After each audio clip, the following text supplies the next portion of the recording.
In about 7-8 minutes, there is an SPL game I am very excited to get live. There are actually two of them that I'm very excited to get live. They're going to be going on at the same time. And I checked Smog Tours to see, oh, did they start a few minutes earlier? And instead, I came across this advanced game, which I would have also loved to have gotten from the start if I had known it was taking place. So we're just going to skip to the first turn and catch up with them.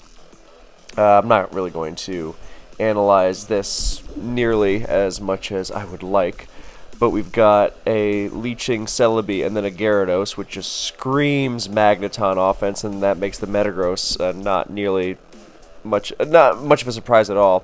Whereas Bad Dummy is running some bulky, longevity-focused Calm Mind stuff with the Roaring Suicune looking to scout, not something an offensive Roar Suicune would be doing. And I don't know if the Jirachi necessarily calm mind, whether it calms its mind, but it certainly could. Although in the lead slot it is fairly unlikely, but you know. Anyway, so we've got Leeches and Roars mostly going on in this one. And there's a Wish from Jirachi. Now, okay, that makes it likelier that it is indeed Wish defensive, Wish protect, or Wish 3 attacks. Because Wish Calm Mind is a great set, but you don't see it in the lead slot very often. Or ever, I should say. Sometimes I try to not say never, because then I think of like one instance where it's been used before. It's like, okay, well, but here, it really has never been used in the lead slot that I have seen in my long time in this game. So Magneton offense against a very bulky team. Look at that Blissey converting its own health into Gyarados damage via Double Edge. I don't think that's what Bad Dummy was aiming for, but because it just takes Hidden Power Flying is fine, but I mean it certainly helps. And with the lack of sand in this game, then we are seeing a GSC style tactic. You don't really see it advance as much with these kinds of Pokemon. You'll see them on other Pokemon that are immune to sand, and spikes as well, which there are none of in this game so far. And I was gonna say it's likely that Bad Dummy has one, but not required, but still likely. And on Triangles' team, I don't think so at all. And he protects the Scarm from the Magneton nicely, pivoting to his Jirachi. That's a beautiful move because he doesn't need the spike yet. He doesn't need Skarmory defensively at all. And instead, he can kind of harass Triangles' team with Jirachi being obnoxious. And yes, Celebi, Natural Cure, has... and recovery from Leech Seed means that it's not instantly going to be a team that crumples to status, as many it's a problem many offensive teams have. But it is a form of pressure you can put on. And there's nothing that Triangles really does to immediately put pressure on a Bad Dummy. There's the sand. But yeah, those switches to get lefties back on the Gara and the Suicune, for example, those are things you don't really see in advance a lot because of sand. And here you got it's nice to see on the rare occasion, but now Celebi's Leech Seeds are also going to sting a little more. I mean, Triangle is actually burning through them fairly quickly thanks to Suicune's pressure and the fact that they're not really sticking with damage. So if there is anything that is going to make some sort of forceful progress, then it's going to be this Metagross, because, oh, that's fast. Is it going to outspeed and... Okay, no, it's not. Because I assume it's an offensive Metagross, so... Well, of course it's an offensive Metagross, but that doesn't necessarily mean it outruns the Suicune. But yeah, what it can do is, with the Suicune being chased out there, which is why, since it was leeched, which is why Jirachi took that big hit, and now it's coming back into the Metagross, but it's not as solid into Gross. If it's not, I mean, and you know, it's not as solid into Gross if it's not, if it's in sand, of course. And so Triangles, if he gets a crit or a mash raise, then he will force the Skarmory in, or, you know, if he's not getting anything, because again, you burn through PP very quickly against Suicune. So If not, then he would force the Scarm in, and then Magneton would pick it off, and then things would get moving on both sides. Because now there's a Mischievous. I wasn't expecting that. And things get moving on both sides because, yes, on one hand, the Skarmory is down, and that makes things scarier. But on the other hand, Triangles is now going to be stepping on spikes, which limits Celebi, limits T-Tar, limits Metagross. Although Metagross at least is going to be healing those off. Anyway, so the threat that Triangles is packing with Magneton offense is not just a bunch of physical sweepers, which can kind of fall short themselves. There's a nice Toxic there, and the T-Tar is not Lum. I guess it could be Pursuit if you're expecting a... If we're going to be using it for Gengar, which, yeah, you kind of have to with that Celebi set. Looks like HP Rock, I think. And the Magneton downs the Skarmory. But, yeah, now here comes the Spike and the Swampert last. Anyway, the Celebi bolsters the Gara and the meta, and, I mean, feasibly the T-Tar, but... SD Pass to Curse Swampert is actually very cool. I remember Star Master had an SD Pass team, an unusual SD Pass team, which was very good in that regard. Because you think of Swampert as this, oh, it's defensive, but it kind of falters against bulky stuff. But then suddenly it curses, and it can actually leverage its bulk to take down something like Suicune one-on-one. So even SD passing to it is nice. The problem is you're still using Ice Beam for coverage, because it is here, and there is the Pursuit, and down goes Mischievous. But hey, it stopped a Celebi SD pass from going off without getting Scar Magneton pre-spike, thanks to Parasong, so that was nicely done. And Claydol comes in, and it is not going to be pursued. And now is he going to preserve the T-Tar for Spike's Death Fodder? Because that cuts off a turn, and he could go to Gara here. Actually, Gara is kind of... Well, Gyarados is threatening. There's a threatening Gara. It's more threatening now in that Blissey doesn't heal the same, but it's still not 2 KOing the Blissey, and has to be very careful about double edging because it's not getting that health back. Well, Leech Seed Celebi, that's not as reliable as, say, a Wish Pass. Yeah, so today is definitely more of a excitement of the live experience kind of game as opposed to my slow cinema preferred style of hyper analysis. That'll come in another day. Anyway, so Metagross is back to go for mash raises, and I mean Suicune is faster, which big, but is he? Oh, what was that Claydol for? Really? Like he's just gonna mash there. He's looking for the boost to hit the Suicune.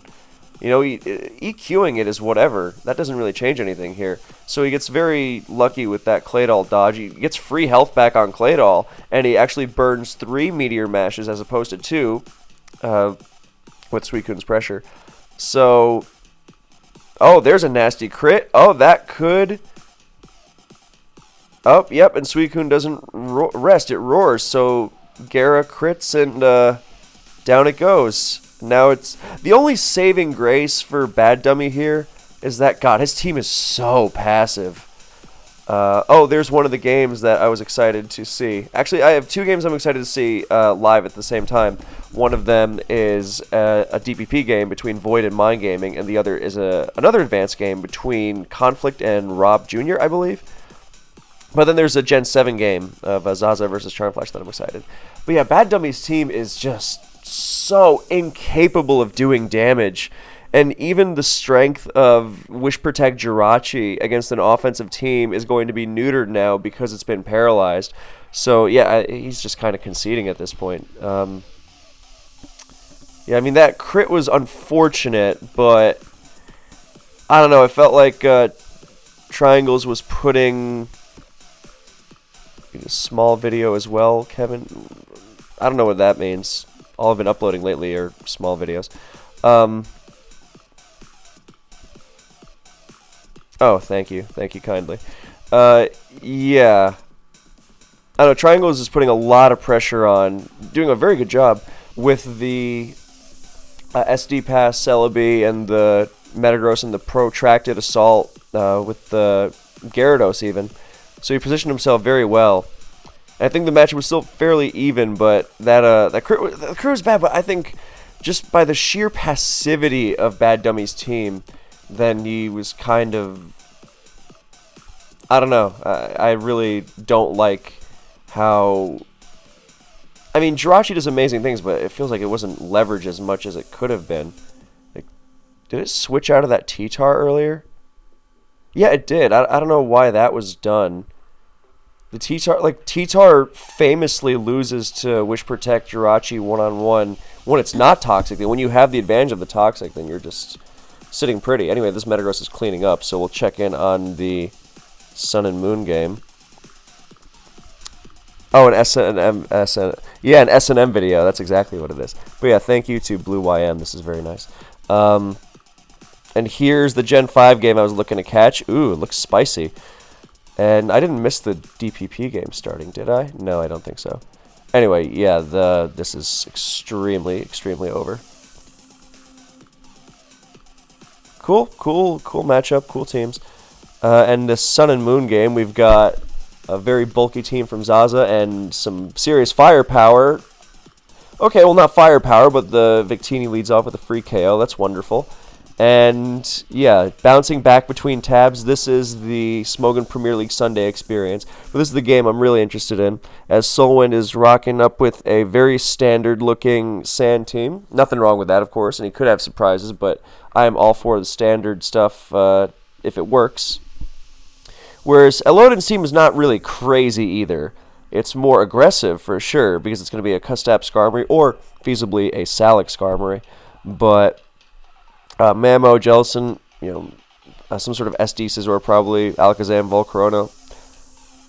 Yeah, so Solwind is going to have a fast utility Lando, and it's going to get up those rocks. So, yeah, if you don't block those rocks, there goes Volcarona. I mean, it could be Citrus Volcarona. It kind of tends to be on these sorts of teams.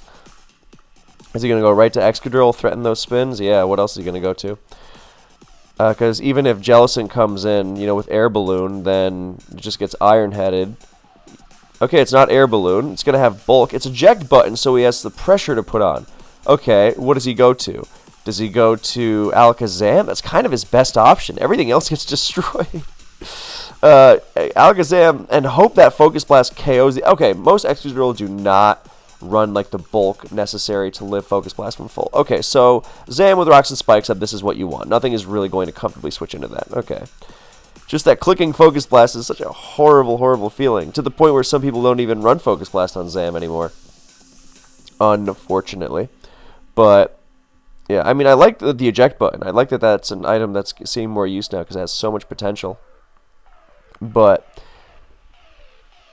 yeah, I hope something spicy happens in terms of drama, because I was at basketball this morning, and I was reminded of the charming experience that is a bunch of guys, hacking at each other very aggressively, and then being very sensitive when you breathe on them while they have the ball, calling dirty foul. Good lord. That really annoyed me. So I made sure to guard them even harder next time. And then they shut up. Fascinating how that works. Anyway, in comes Volk, and yeah, the Citrus goes off. So, temporary spin block for sure. I mean, I'm sure he's going to Quiver Dance, and then KO the T-Tar because he's got Rocks and Spikes. Yeah, you get the T-Tar going just for the Sand Chip. And then either the Keldeo or Latios is going to be Scarf, so that's going to be the Revenge Killer. If it's not Tanga Berry T-Tar, which I'm sure it's not. Oh, it just lives straight up. So, and it has Rock Slide too, so no chance it even lives Crunch. I mean, not that it would, but yeah, this is looking... So the Volk is down, and as scary as something like Mamo or Scizor is going to be, as long as Solwind doesn't throw away his Keldeo, I think he's going to be fine. So now, like, one of those two comes in to finish it off. I suppose that helps against... Okay, that helps Zam out, for sure. It's not as simple as, oh, the Volcarona didn't sweep, therefore Elodin's falling behind. If that's the plan, to somehow generate this Zam sweep, then sure. Because if it is HP Ice, then it KOs Lando, Focus Blast KOs Excadrill, obviously it KOs Keldeo. Unless it's, Aqua Jet Keldeo to break Sash, so that then Latios' Scarf Draco can take it out. But, yeah, it's not going to KO Ferrothorn from full, so that's something else to consider. I think the Pokemon you go to now is probably Mamoswine. Actually, do you go to Scarf and just stack up on layers just to really just to put Ferrothorn into range. Because you're going to have to pull the spin blocking into Zam-Thing anyway. You know, whether you go with Scizor for the revenge kill or whether you go with Mamo. I think Mamo might have been a better revenge kill because Lando can pivot into Scizor here and potentially avoid a KO, whereas Mamo forces a KO, and the less sacrifices your opponent has when you're trying to clean up with Zam, the better.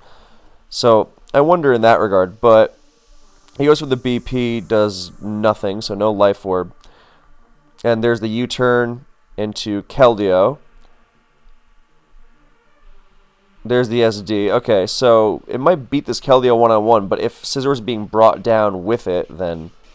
Do you go back to Lando here? I feel like you kind of do.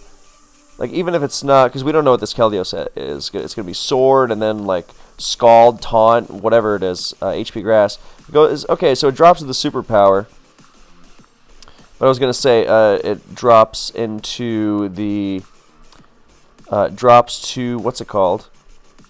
The Superpower. Because I was going to say, you pivot Lando into Superpower, and you are in perfect shape. And Keldeo feels a little more valuable. Just because it also revenge kills Mamoswine. But then again, so does Excadrill, so... And Lando is kind of on the expendable side, which is why even if it comes in and... Even if it, uses acrobatics or... Wait, what's it going to use acrobatics for? There's no flying gem anymore. So, old man moment there. But yeah, even more reason to then. You know, because worst case, you do just pick it off with Keldeo, and then you're, in the same spot with getting revenge killed by Zam. So I think that might have been better there. Yeah. I guess now the question is, do you go to... Oh, dude, you go to Lando or Excadrill here, and you just EQ, because there's no EQ resist. Well, okay, there's Skarmory, but you want Skarmory to come in if you're Excadrill, because then you...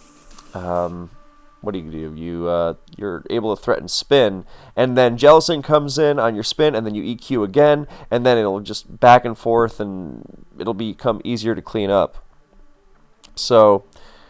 Yeah, I mean, the point of going Lando there was that you avoid the KO, and then you go to Keldeo, and then that getting KO'd. I mean, it's not going to be a huge deal, I don't think.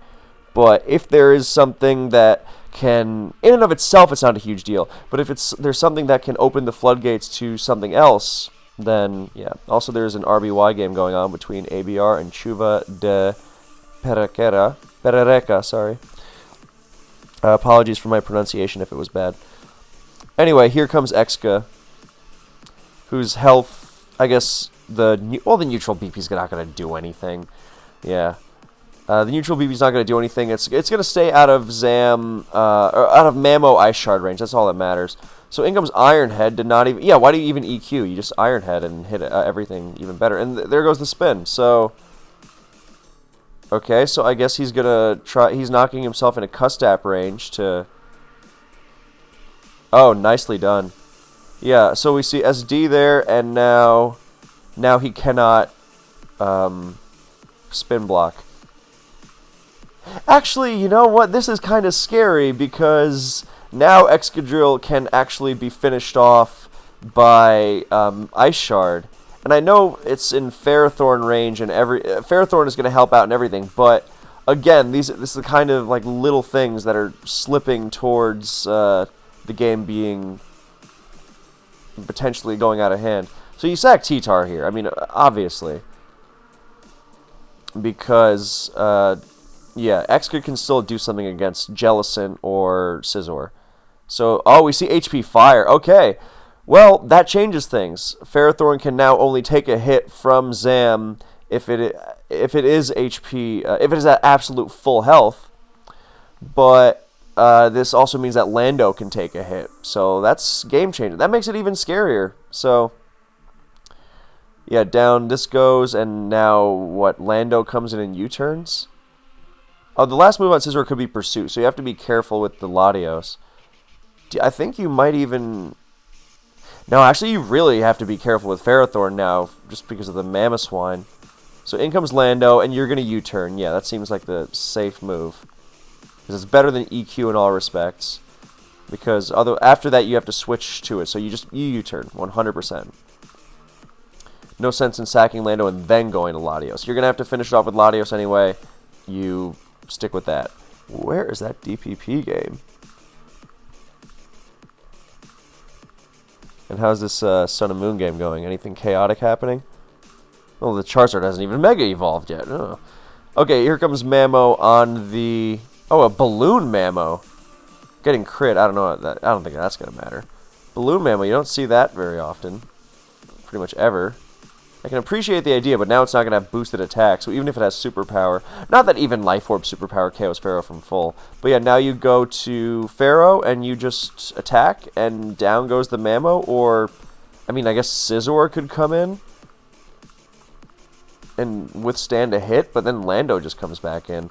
And I get that now Lando, you want to keep that out of range, but you actually trade that just fine, because if you take down the Scizor with Lando, then the Scizor can no longer potentially ruin your Latios. I mean, Scizor has such low health, I kind of don't see it anyway, but it makes it even safer to clean things up with Latios. So here comes Pharaoh. I don't know if Elodin... I mean, this is kind of the stupid thing about Mamoswine, is that it's a great Pokemon in its own right as a wall breaker, but late game, it kind of always gives you this, like, well, I can sub for misses in situations like this or against Rotom Wash, and worst case, I just go for Icicle Crash flinches, and it, kind of thing that gets rewarded a little too much for my liking. But here comes Scizor on the beautiful spike, so now Scizor is dead to hazards. I think it's going to SD as Lando comes in. No reason to avoid that. So yeah, someone made a nice move there to first also really make sure that Jellicent is not going to stand a chance when it comes back in. But yeah, now Scizor is dead to hazards, and Mamo only gets one more switch in. And he knew that because it's not going to be Superpower Mamo. It's very rare. Oh, it's not Pursuit. Okay, this is scary, because Roost Scizor sticking around, that can get ugly. The thing is, though, Lando EQ hits really hard. So this whole thing where it's going to have to Roost stall 16 Earthquakes, yeah, never mind. I don't know. Yeah, that was going to be... Yeah, but, I mean, again, the Keldeo being preserved might have... Yeah, anyway.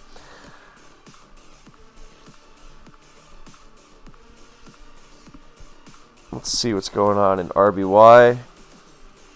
Oh, Tauros Crit Paraday Starmie. Cool. And, oh, it's a Zard X. And Flare Blitzing a Clefable. So excited. Wow, that must be Life Orb, doing 36 with Ice Beam like that. I do like seeing Zard X get used, though. It is my favorite of the two Mega Zards. Yep, here comes Pharaoh on the Ice Shard. This seems fairly over. How hilarious. Oh, it does have superpower. Yeah, but it doesn't even come close to KOing. So he just goes for power. Yeah. So now it's going to be up to Zam. I mean, okay, I'm not saying it's completely unfeasible for Zam to win it here. He just has to crit the Lando and the Latios. That's it. Yeah, simple as that. You go to Lando, you U-turn, and then... Oh, it's not even Psychic, it's Psyshock, so not a chance. Yeah, Zam coverage can be a frustrating thing. But I don't know, I'm an HP Ice guy myself. So now here comes Latios, and it's gonna... Surf. Oh, it's gonna Draco, okay, just to not give Jellicent Water Absorb. But yeah, now what, you just go to Exca, right? Yeah, because it hits harder with the EQs. Oh, nice! Nice burn on the last... it's a good attempt to burn there, so you can try to live it, but I don't know. Yeah, that was going to be a lot. That was going to be a challenge.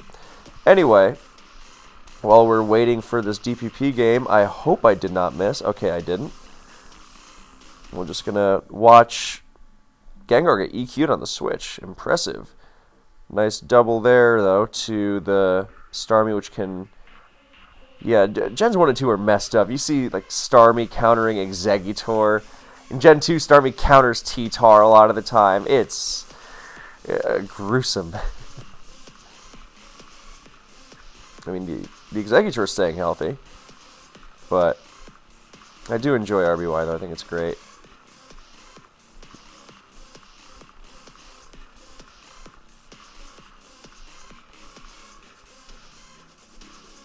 Wow, that Tauros was caught on the attempted double. The Starmie was not switching out there, but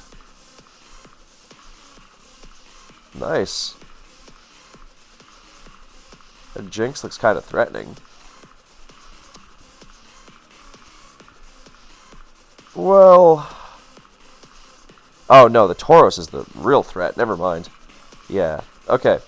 Now let's check in on. Yeah, Charmflash's team is very interesting. Does he have? He has no Stealth Rock. Wow. Experimental. Yeah, nothing on his team can even learn rocks. I know, this is an idea. I'm not going to speak about Sun and Moon because it's been a long time since I was active enough to make really informed comments on it. God, it has been a long time. But I just remember, every time someone gets smart in whatever generation pre-Gen 8, because I know with Boots it's different. And they're like, oh, I'm going to run a team that's so aggressive and so hard-hitting it doesn't even need rocks. They always wind up regretting it. But maybe the new wave of Sun and Moon knows something that I do not. So this DPP game was supposed to start 20 minutes ago. Let's see if anything's going on. So here we see a Pain Split Magearna waiting to heart swap, maybe? Oh, no, it's Calm Mind Pain Split. Yeah, 2 Magearnas going at it. That's about what I remember. At the same HP, roughly. Go for another Calm Mind to... Oh, there's the Z. And down it goes. Also, the Magearnas basically traded themselves for each other. Okay. Here comes Clef with the Orb Flamethrower to finish it off. It's like, wow, is that your thing that's supposed to finish Magearna off? And then you realize, well, the Gliscor goes down, and it's a bulky team otherwise. So yeah, that typing is kind of robust.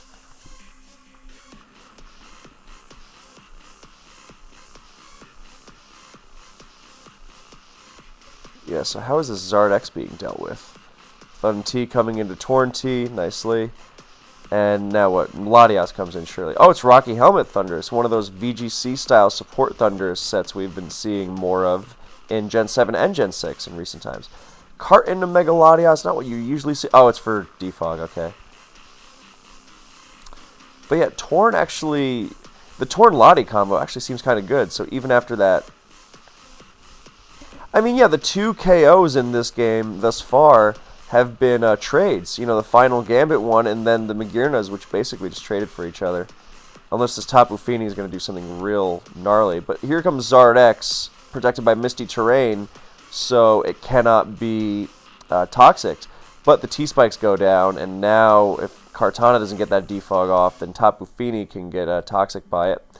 And Thundurus is getting worn down. The nasty Hurricane Confusion, the Rocky Helmet not doing anything. Because of Regenerator. Oh, the Thundurus also has defog. Oh, and the Tapu Fini is Whirlpool. I guess I'm behind because I went back on this one. But as you see, Charmflash really working that timer, which I appreciate whenever I see that. Nature's Madness. Torn is going to just, pivot out? Yeah, this Fini can definitely make something ugly happen here. But he's just got that double Regenerator doing what it does so beautifully. Do you just Hurricane here? Does this not have... I guess it doesn't have knockoff. Yeah, I guess it has defog. Torn without knockoff just feels so neutered. I'm not a fan. Oh, sorry, I skipped a turn by accident. Ah, nuts, I skipped all the way back.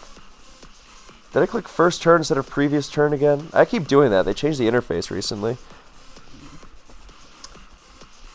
Okay, there we go. Yeah, once Misty Terrain and Reflect wore off, that is when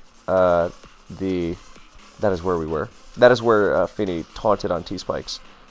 So he's just going to keep U-turning. And Torn out regens Rocky Helmet, and in comes Chip from Latias again, reflecting for Cart and Zard X. Yeah, despite the very hyper-offensive team from Charflash, is actually a team that's gotten itself into somewhat of a... Stalemate is not the correct word, but... Yeah, here he's PP stalling Nature's Madness. You don't see that every day. And as soon as Torn enters on non-Moonblast, it gets big health back. Thing is now, Charmflash has to pull that trigger on Moonblasting on Toxapex, and up there's T-Spikes. And so Zardex comes in without T-Spikes, and that's the threat. He doesn't want to, because Pex was at low health, i.e. in range of EQ, so he couldn't stay in there. And now we've got, is this going to DD? Is it a Declawless? Wow, that Hurricane is doing damage. He's trying to Roost-Stall it. This could get very ugly on both sides. See, there's the Roost again, but it just takes one confusion. Especially because, I mean, the Hurricane odds are ridiculous, of course. Charmflash playing it very safe, especially because Thunderous Therian is too weak to switch in at this point. Yeah, down it goes. Well, not down it goes. I don't know if he's going to stay in. Yep, and here is Fini getting poisoned. Oh, he just goes for a Hurricane. He doesn't even... He's willing to risk the Volt Switch just to force in Fini, and now it gets taunted, so... Oh, so it can't taunt the Pex. Yeah, so nice work in that Helmet Chip right to the very end. But in comes Latias, not even Toxapex for extra... Oh, it's... I was still thinking Fini was on the field. Of course, it's going to come into that. And, okay, it's 3 attacks, Roost. Oh, I see the GG, but I wonder what that means. GG, nice para. Uh-oh. Oh, that's a gruesome crit, too. As the... Okay, I don't know what happened there.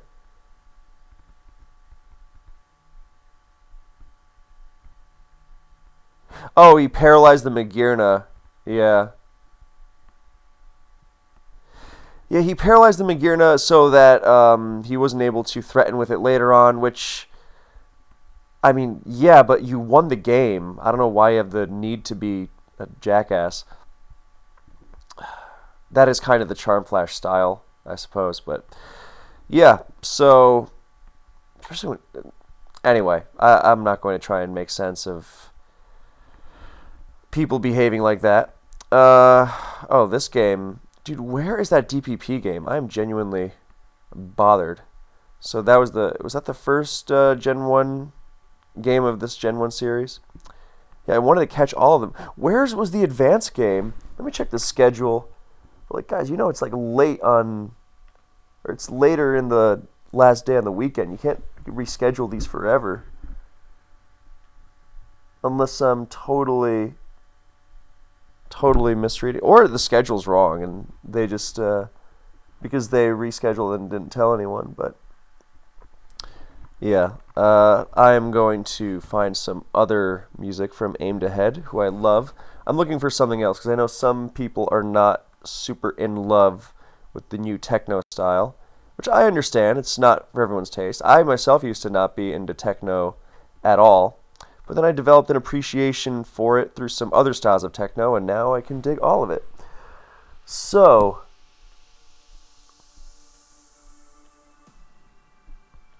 okay, Rob Jr. versus Conflict is supposed to start in 3 minutes, and I don't know what happened with that Void game. Yeah, I don't know what has gotten into players who just... I don't know. There are some players who like to... When they win, then they need to rub it in. Anyway. I mean, I'm sure it's...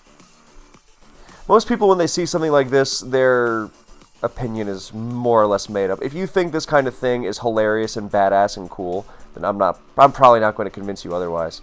And if you, like me, think that it's, you know, some clown shit, then you don't need me telling you that either.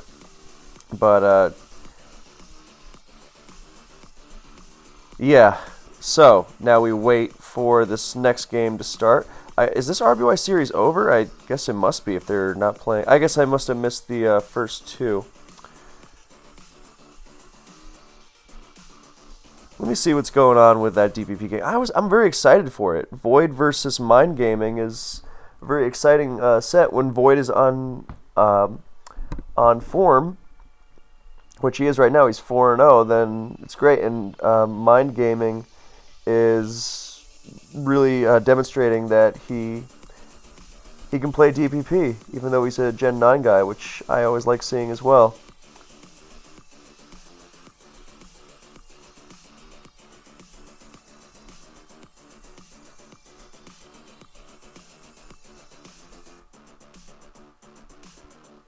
Yeah, I only see in the chat. Yeah, someone Void and Mind Gaming should play soon. Should. I don't know if they will. But yeah, the techno thing, I will look for some more copyright-free music to play in the background, some different styles. I mean, I like all kinds of music, so if I can find...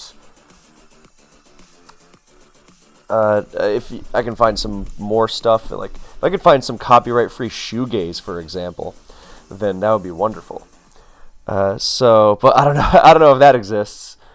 But I'll go looking. But yeah, I just got so tired of Pokemon remixes. Like I've heard so many at this point, and it's always the remixes of the same kinds of music. And as much as I love Pokemon soundtracks, then yeah. Anyway, this is your relaxing Sunday or whatever day you're watching this on, listening to this on,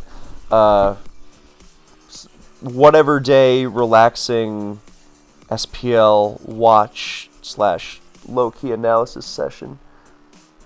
Oh, Dice is about to play. Dice versus Nolorium. Yeah. Dice is 3-1. Nolorium is a great black and white player, but he's also 0-4, which, as we know from the recent video I did on CBB's game,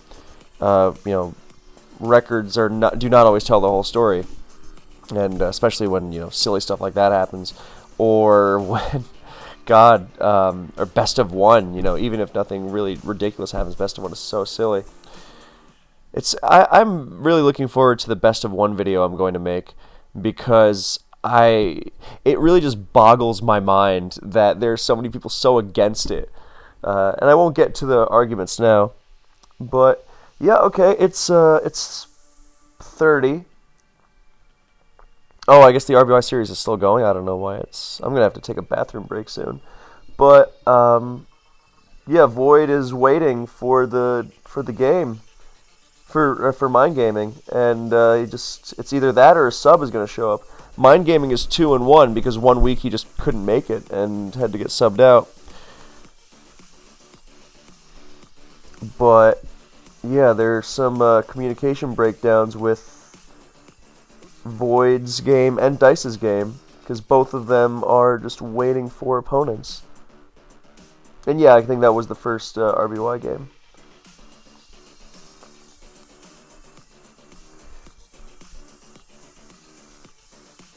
Yeah, there's a rule, for those who don't know, in the tournament scene that your opponent cannot keep you waiting forever. It's about 30 minutes.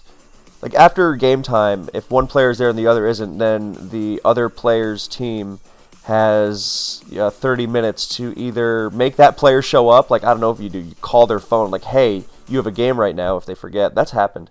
Or you have to put a sub in, or you just take the loss,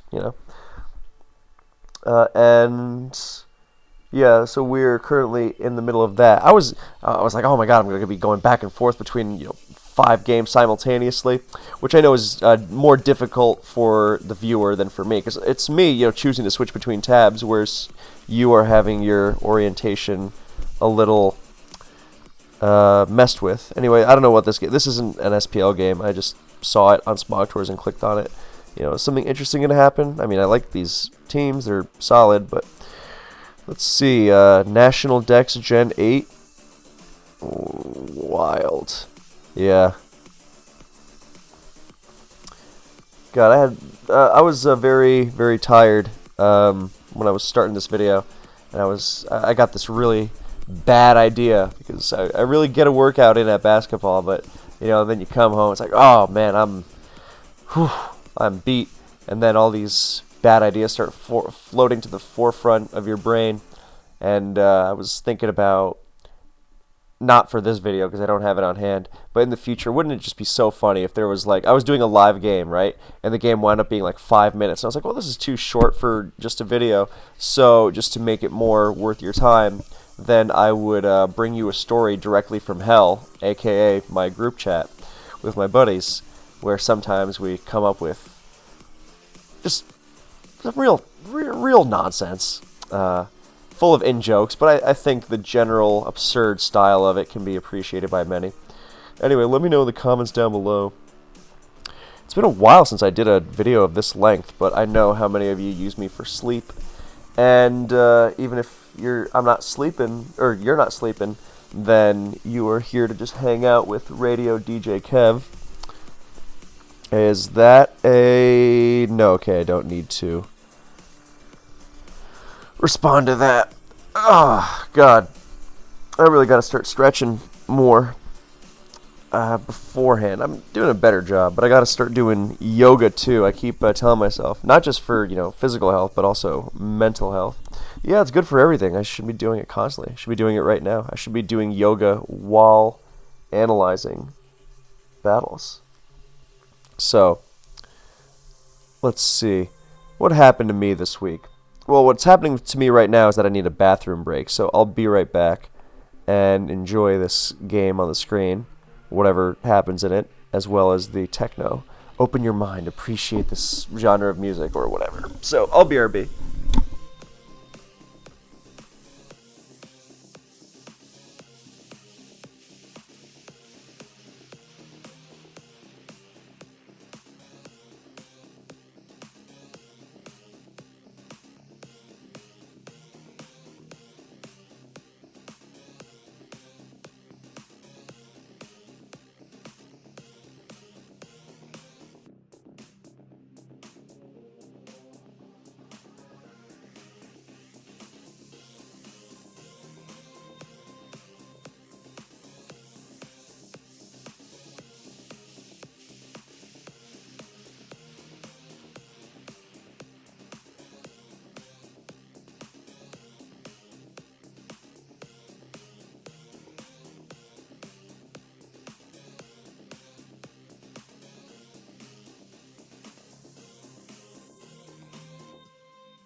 Alright, we're back.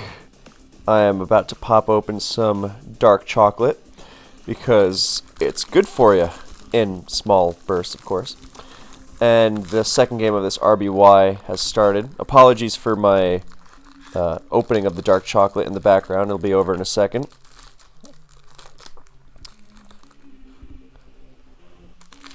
Yeah, so what did happen to me this week? Oh, I was working a lot. Yeah, so I had a bit of a me day yesterday, and then I was... Then I just got antsy. You know, I have this problem where I really have trouble, number one, relaxing, and number two, cutting loose. It makes for a really interesting combination. Everything is just always, like, intense all the time, which is really fun to be around, of course. Anyway, apologies / you're welcome for this ASMR of me biting into my dark chocolate.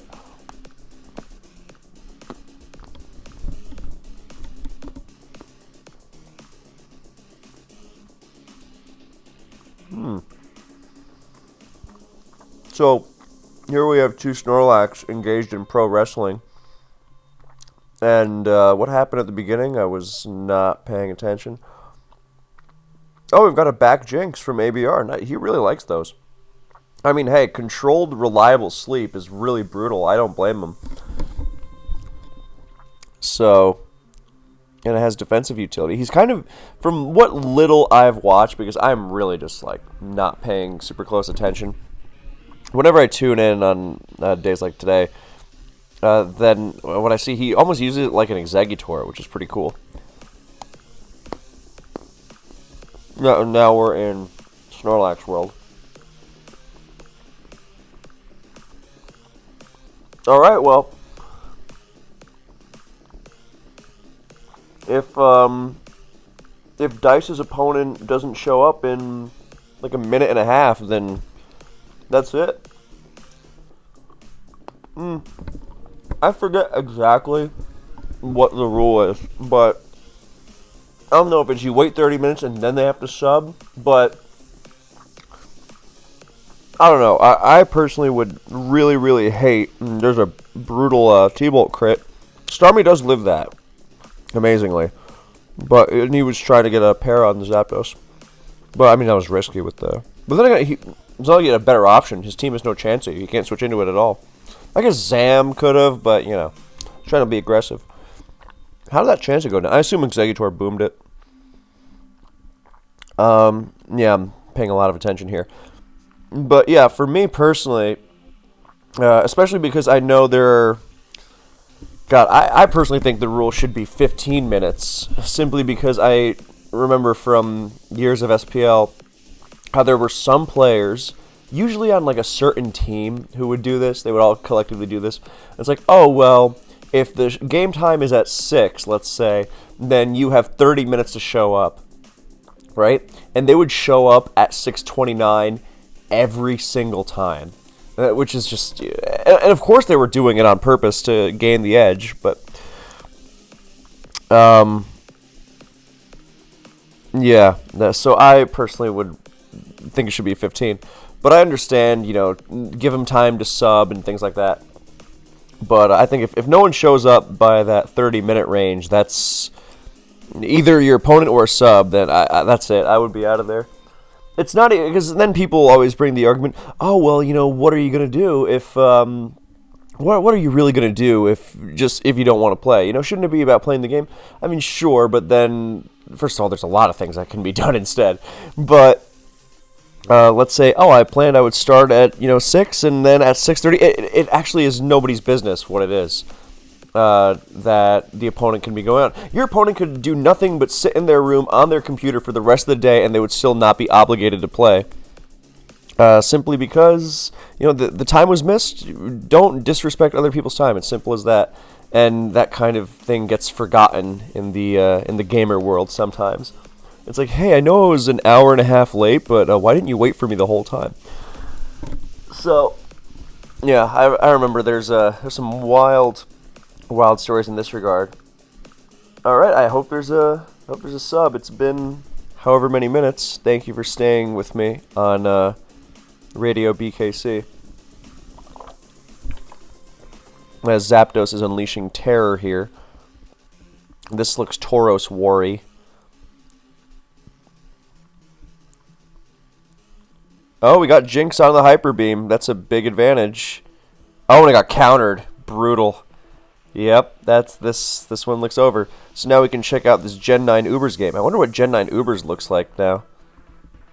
It feels so fundamentally wrong to me to see Gliscor spiking. Oh my god, it's just so wrong. Any other generation, this would be the most outrageous thing imaginable. But here it's like, oh yeah, Gliscor also spikes, because why wouldn't it? And T-spikes even. And when it, sorry, I was distracted by the Smogtours chat and its intelligent commentary. Yeah, when Gliscor terras into another type, and you see two Gliscors like earthquaking, two terrad Gliscors, like Terra Water or something, earthquaking each other, that's just something in my soul just twinges. Alright, where are these games? Not that I'm not brimming with anticipation for seeing this, and I was like, what the? Why is Delibird? Oh, right, it's Robo Delibird. Okay. Well, I appreciate the two players taking their time at Team Preview. I think it's important to remember it's not just about the thing you want to see. It's about the build-up to the thing you want to see. Because if you just immediately see the thing you want to see, then there's no appreciation for it. Because then it's just the climax without anything beforehand, and you got to have that build-up. You got to have that foreplay.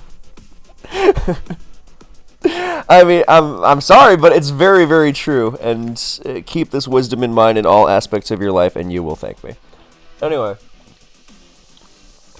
Koraidon, it has like Como O typing, but it sets up Sun. That also messes with my mind. Like, why? At least the other one, Miraidon, I think it's called. Yeah, at least that's an electric type. And it sets up electric terrain. Cool, awesome. But you got this dragon fighter that sets up... It's kind of like when I was a kid, and I caught Groudon for the first time, and I was like, oh, this is a fire type, right? It sets up sun... No, it's just ground. And I was like, what? Not even ground fire? You have Camerupt in this generation. Numel and Camerupt. They're fire and ground, but not, this Pokemon that literally summons drought. Yeah, so here's... the bundle. Well, I guess Duskmane and Sun is actually as ideal an answer as you're gonna get. But oh god, it has Flip Turn. Did it always? No, it didn't always have that. I'm sure. That must be one of the DLC editions. But yeah, here comes a Poisoned Arc Water. I wonder if normal Arceus ever runs heavy duty boots. Surrealism. Gen 9 is the David Lynch of competitive Pokemon to me.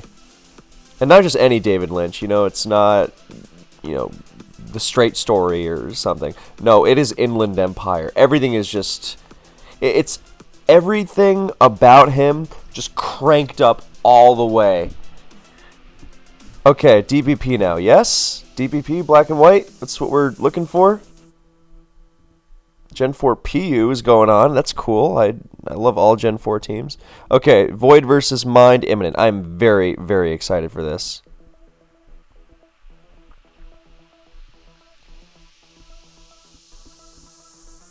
Okay, we got Gen 3 Little Cup popping up.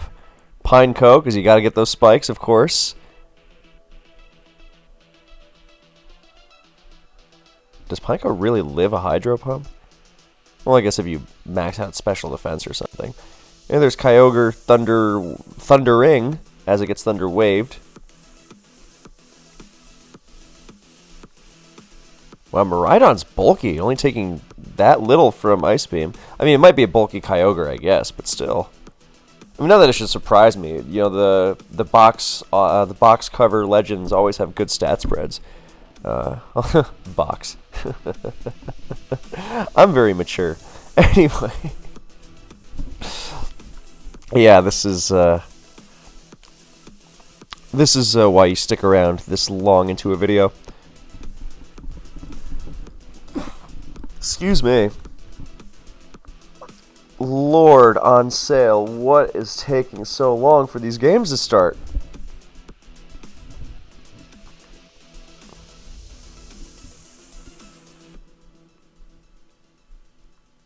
Chinchou goes for HP Grass. And, I guess it very comfortably lives Thunder, meaning it would have lived it from full.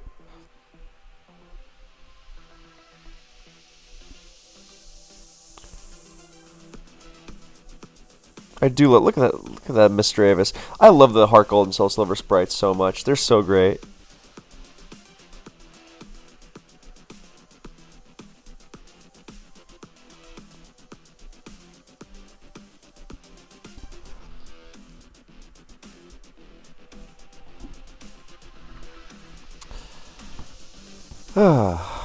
I do admire when people are understanding of others' scheduling situations, but I guess that's another aspect of the whole thing.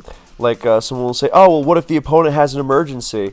First of all, Pokemon players are known to lie a lot, And I apologize for the semi-cynical worldview or whatever, but it's been documented on many occasions that someone will say, "Oh, I have an emergency. Can we push the game back?" And then later, it's like, "Oh, of course I was lying." It's like, how many people's grandmothers were in the hospital at the time of their tournament game? Like, come on, you know. And also, if you really have an emergency like that, then wow, that Kyogre dropped. Then your Pokemon tournament game is probably the last thing on your mind. So I don't know. It's just not something that you can take into consideration because of these factors. So yeah, I mean, all respect for people who are patient in this regard, but I don't think it's being abused necessarily, but there's some players who definitely have abused it, so that makes it easier to just be hard and fast about this.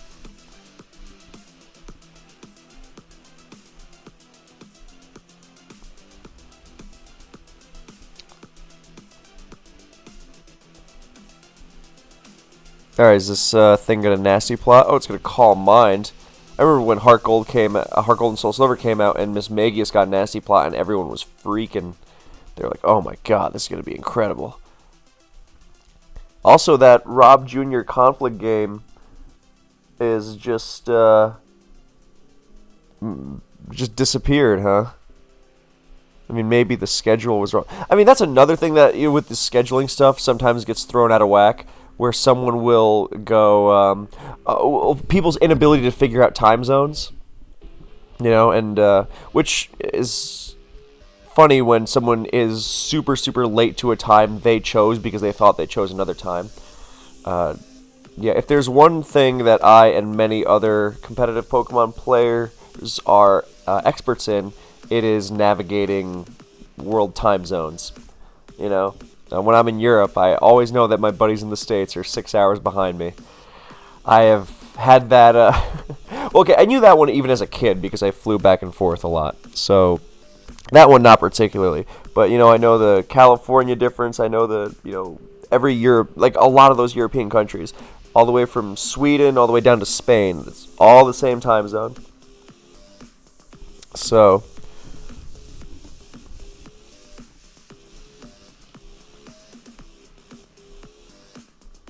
And apparently the Black and White game should be starting shortly too. As funny as it would be to just say, "Oh yeah, sorry, no, your guy was late, so I'm taking the win," which truthfully should be what is done, but that is weak. +3 Shadow Ball, not KOing Ebuzz. That is... I mean, maybe it has some bulk. Maybe the Misdreavus isn't very strong, but... What's the Snubble doing? Oh, sub-punching. It just was waiting for a full para.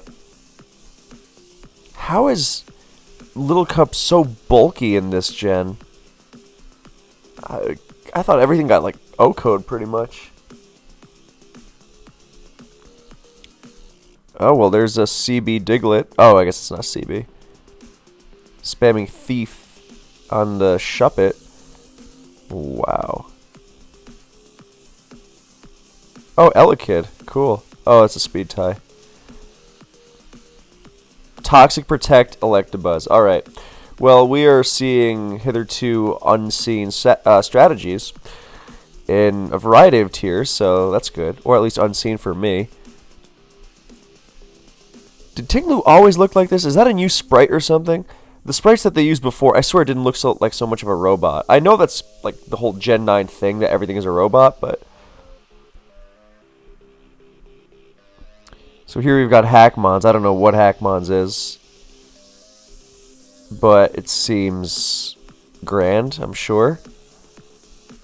Okay, here comes Bundle again. The Duskmane is Boots. Not my favorite item. I wanted to see how much that Hydro did. Does this live a Photon Geyser? Oh, wow, that's surprisingly not frail.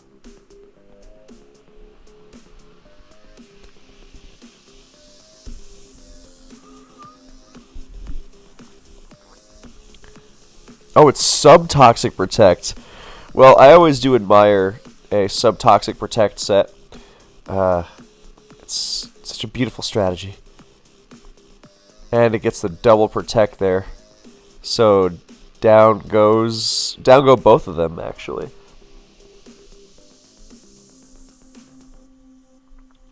Thank you for sticking with Radio BKC. We are about to get into our next feature presentation.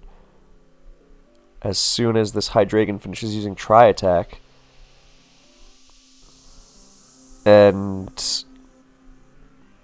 this DPP and Black and White game begin.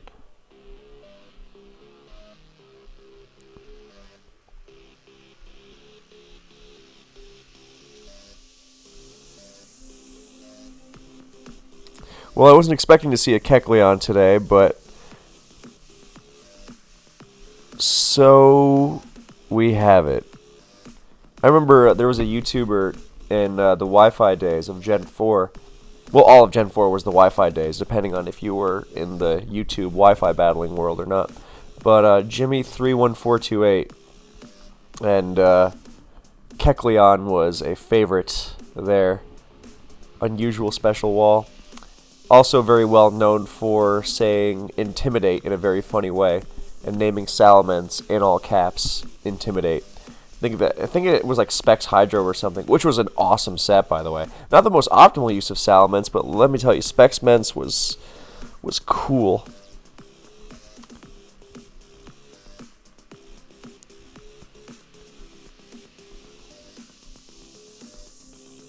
No, Giratina gets Poltergeist, that's cool. Gliscor surviving Draco Meteors. That's now finally something I understand. Alright, we got a DPP game starting now. Heatran into Nidoqueen. So, Void, I don't think is going to be running full stall as much because those teams don't really lead with Nidoqueen. They run with better anti-Azelf options. So this makes me think this is more of a balanced T-Spikes kind of assault with Calm Mind Jirachis and Torment Heatrans and maybe Suicunes or offensive Milotics, things of that nature. Whereas Mind Gaming's Heatran could be a Rocks lead, Shuka, Sash, whatever item, lots possible, Custap, those are the likeliest ones. Or it could be Specs, or it could, I think it's unlikely that it is a Spedef Heatran just pretending to be an offensive Heatran in the lead slot, because this is not 2012 anymore. But, it is possible. I think I mentioned earlier in this video how I got to mention it. Technically, it could be, But I think the Rocks lead, there's the Rocks, and there's the T-Spikes. And you get those T-Spikes down when you face offense with Nidoqueen first, because Nidoqueen does not... When it first was becoming popular, then Rocks and T-Spikes were very popular on Nidoqueen. I still think it's fine, but people really like Nidoqueen because... people prefer Nidoqueen because of its unique access to T-Spikes and its surprisingly deep support move pool. And when you lead off with T-Spikes, then you limit threats that you might not be able to counter, but you can play around them. Like, for example, there's this old DPP team called the Team of Torment by Philip7086, and his team was on paper completely ravaged by CB T-Tar Stone Edge. But if you lay down T-Spikes first with your Fortress, which he did, specifically for the CB T-Tar, it was a lot more manageable. So... Yep, and there's the EQ. What are you tagging me for, Peng? Oh. Okay. So, Heatran does not want to stay in and trade blows with Nidoqueen, which, definitely fair. Nidoqueen is generally not going to be the biggest obstacle to your threats.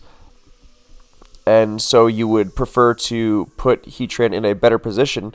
Now, you also don't really love Nidoqueen eating Burn, but seeing as we know that Nidoqueen is not going to be a perfect hard counter or anything, then, and seeing how much of a pain Gengar is, then, it can be preferable to have Nidoqueen wear down Gengar and make it easier for it to deal with for your other Pokemon, because then Gengar has a tougher time going through the Pokemon that you're really going to be relying on. Because the playstyle with Nidoqueen on these kinds of bulky offense balance types of things is very you just kind of let it hit the field, and then well, there goes the Black Sludge, and the knockoff was, the Focus Blast was obviously errant, but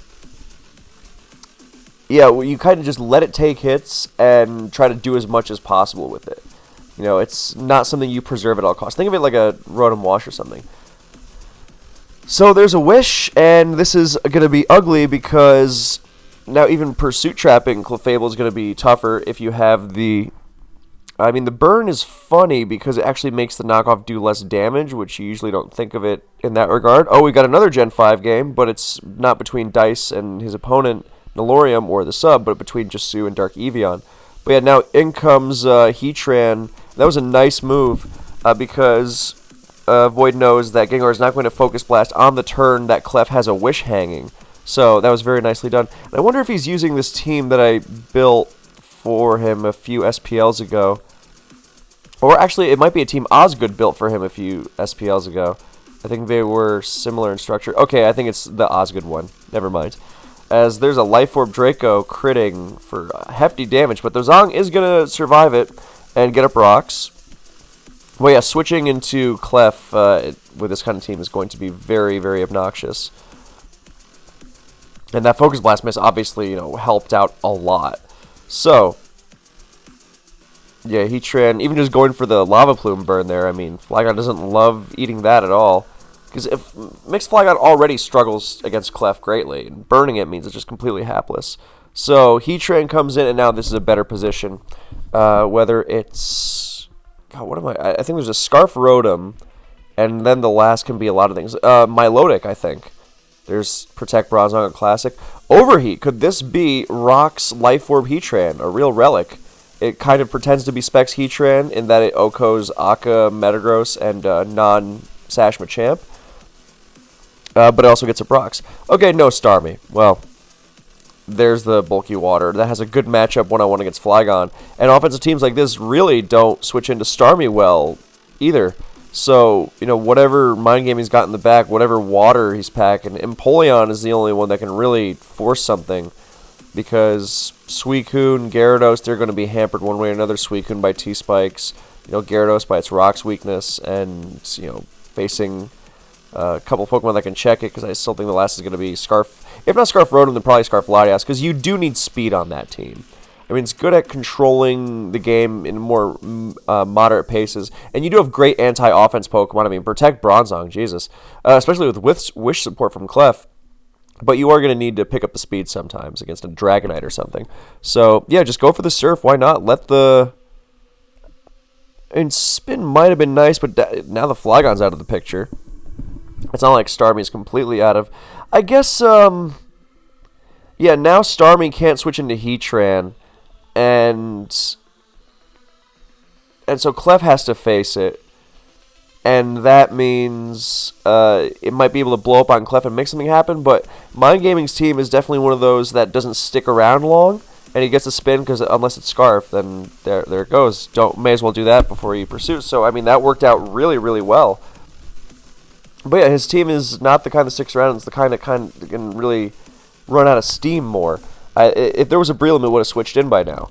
No, it had T-Spikes already up to activate its Toxicor, but didn't have to fear Clef's knockoff or Thunder Wave.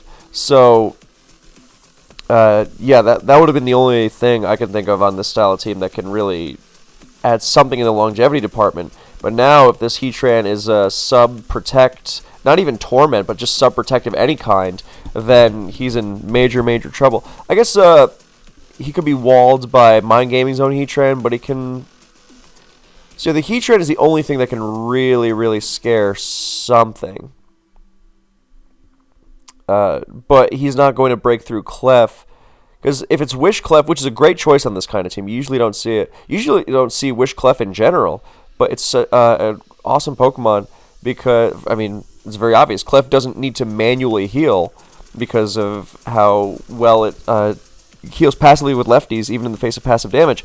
So if you throw up a Wish, you don't necessarily need to heal yourself. You can also help out your teammates that way. You can run knockoff Seismic Toss, Wish, and Soft Boiled, which is obviously great. Or you can run you can run Protect over Wish. Not because you need Wish Protect to receive your own Wish, but just because you like it for extra lefties against big threats and to scout things like CBT trying to pursue you. So rather than sub down too far with Heatran, then Void goes to Bronzong. And in comes... I mean, nothing's going to switch in here. Even a Fire Blast from a mixed T-Tar isn't going to be really threatening. So he's just going to go for an EQ. I don't know if his moves are EQ HP Ice, but yeah. I mean, that Focus Blast miss is really setting the tone here, because it would have 2 KO'd I hope so, because I hope it's max special attack Gengar, because it really needs to be on that set, on this team especially. We have Fire Blast. Okay, that does more than I expected, but it's got Gyro Ball.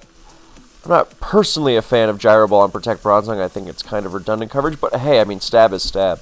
So, yeah, now I think, Heatran is actually even worse at breaking through Clef, because Overheat means it can't hit it for the same damage benchmark twice in a row.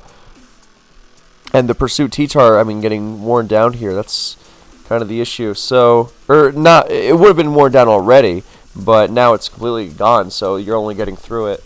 I mean, theoretically, it shouldn't be a problem for this team to the Heatran T-Tar into Clef dynamic, because Gengar should do a good job at beating Clefable and, taunting it and Focus Blasting its way through. And nothing on Clef's teams is going to comfortably switch into this Gengar, because nothing really switches into this Gengar comfortably in general.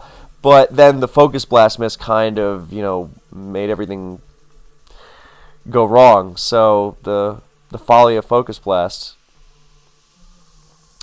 Yeah, I don't think it was like a game changer necessarily either way, but it was an ugly one. And now in comes Gengar, rather than just overheating with Heatran and failing. Because Gengar can actually threaten something, and he's going to sacrifice Nidoqueen, beautifully getting in on Focus Blast. No need to risk Clef at all.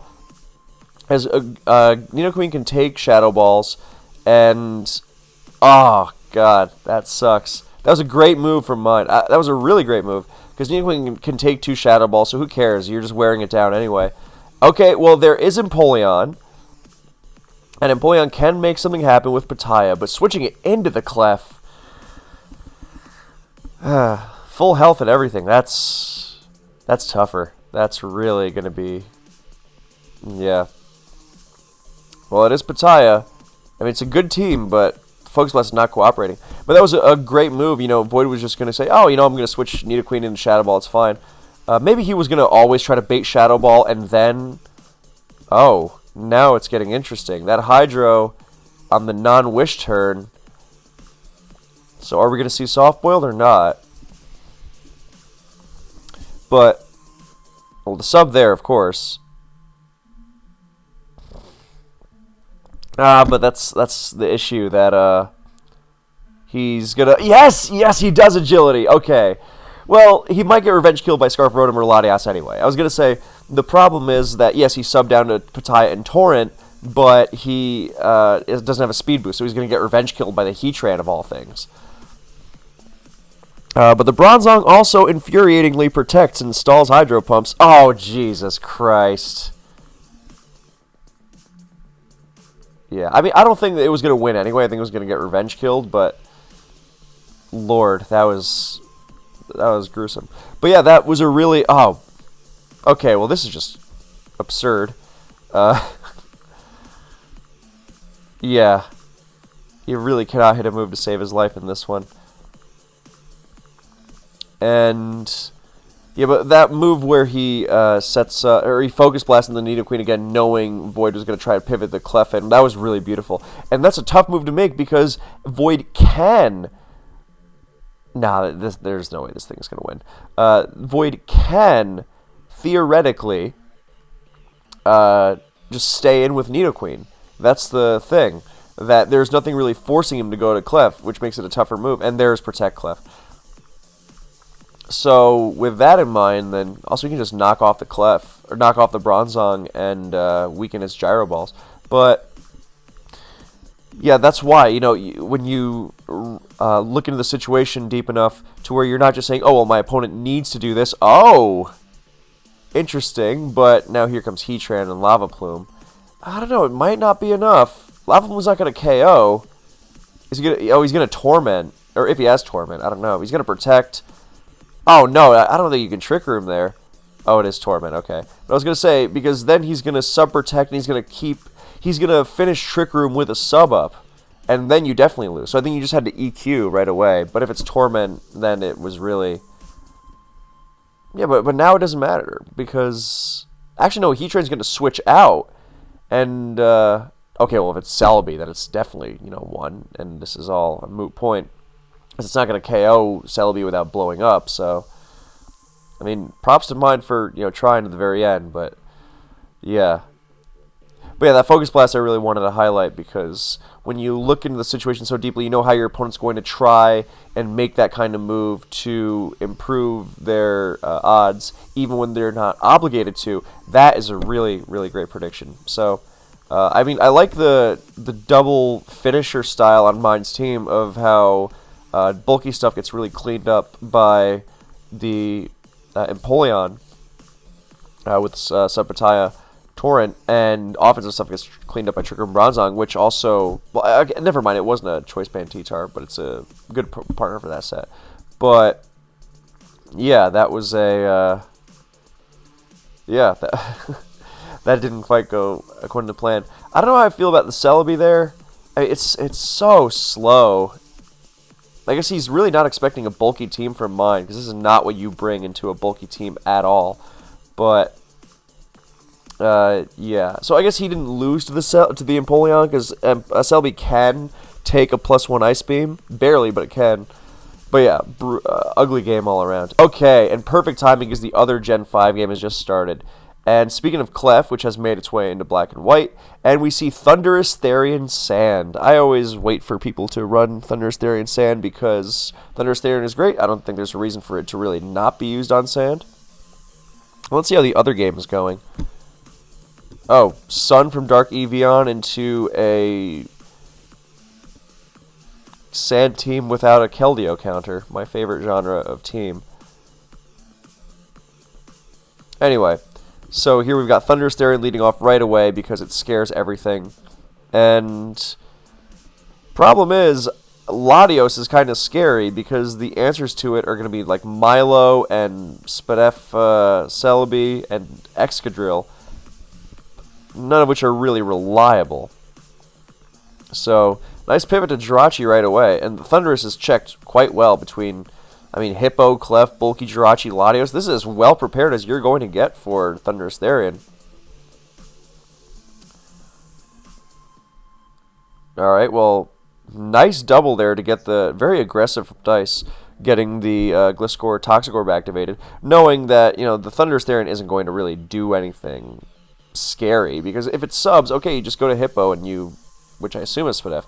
But it's not going to sub on Jirachi right away. Actually, no, it's not even going to be sub because it's a Sand team. You can't run sub on that.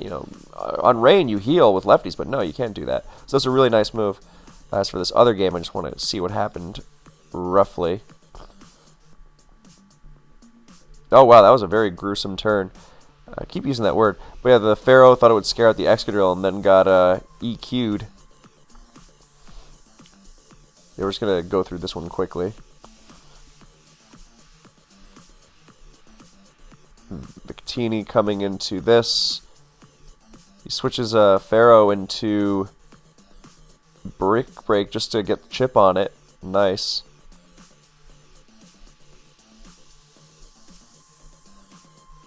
Yeah, no hazards. That's a rough one. Here comes Reuniclus to wall it. Jirachi switching in on getting paralyzed by Thunder and Sun. Good lord. But yeah, isn't this Heatran kind of going to destroy everything? I mean, it has rocks and all, but...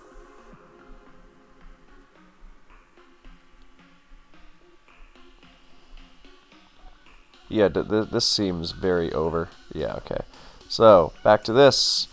Celebi's gonna BP out of the Clef. In comes Hippo, gonna get some rocks as Clef knocks it off. And no hazard removal, so those rocks are up.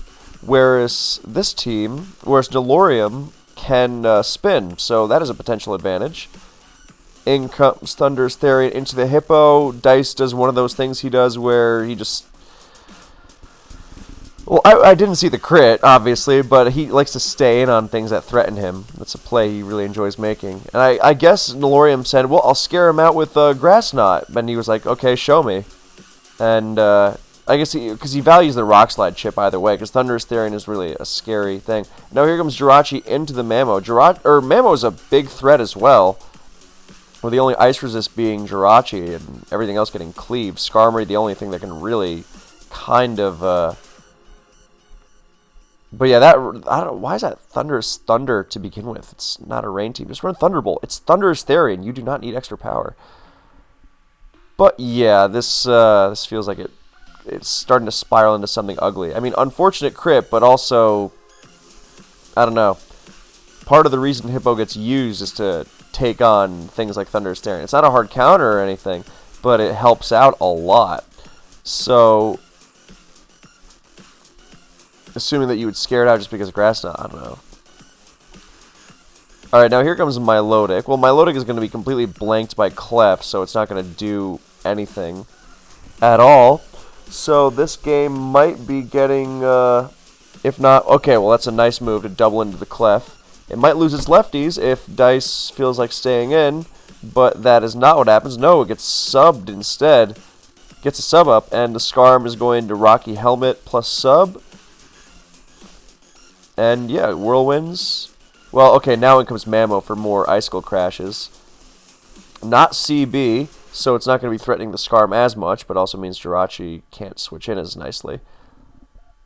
So the question is, like, can that... If that Jirachi is Protect, it's going to be defensive, so it probably does not outrun the Mamo, so that's kind of big.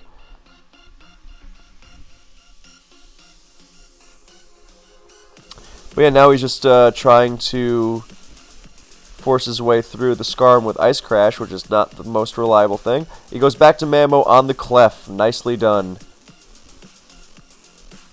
Yeah, now we're in the danger zone, because Clef is not going to withstand EQs. I don't know if it even has superpower, but you're not going to want to switch into it. And what switches into EQ here? Nothing switches into EQ that doesn't get threatened by an Ice follow-up. I mean, the magic of Mamoswine. But... yeah. The closest you can do is like switching into Latios. Oh no, why? Why? Why? Oh dude, that was the freest Earthquake. What was that even for? Oh no, why? Oh god. Oh my soul. Okay, well, now Skarmory gets wished to very freely, unless you Whirlwinded with Hippo there. Why'd Dice stay in as... Nope, okay, he doesn't. He goes to Gliscor instead to not allow a free Exca switch. Nicely done. Oh, and SDs, okay. So what's the counter here? There isn't really a... Yeah, that gets obliterated. Good night.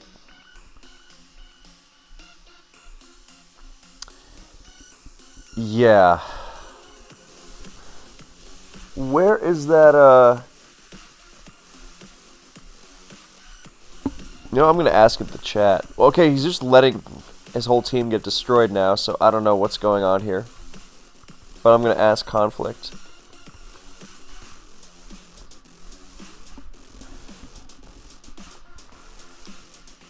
Nice EQ on the... Okay, so we just let Okay, Conflict versus Rob afterwards.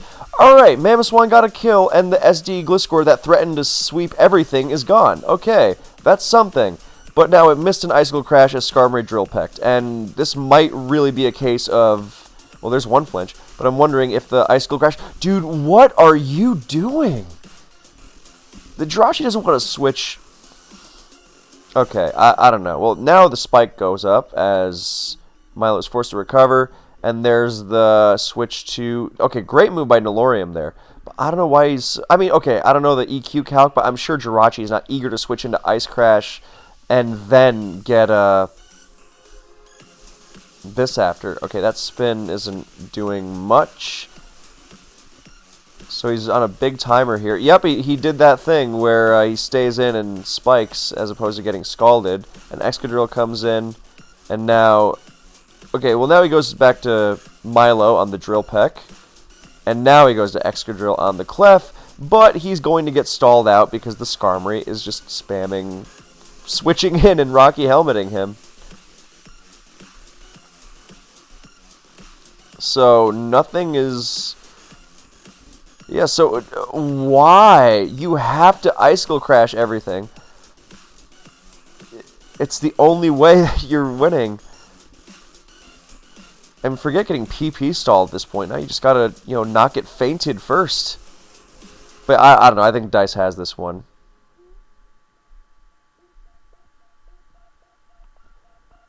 Okay, well, one flinch. No. He still only needs one from this point, but he's starting to run out of them, so he might not even be able to break Hippo.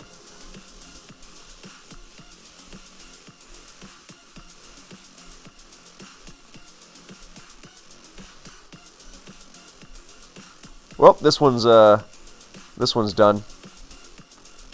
And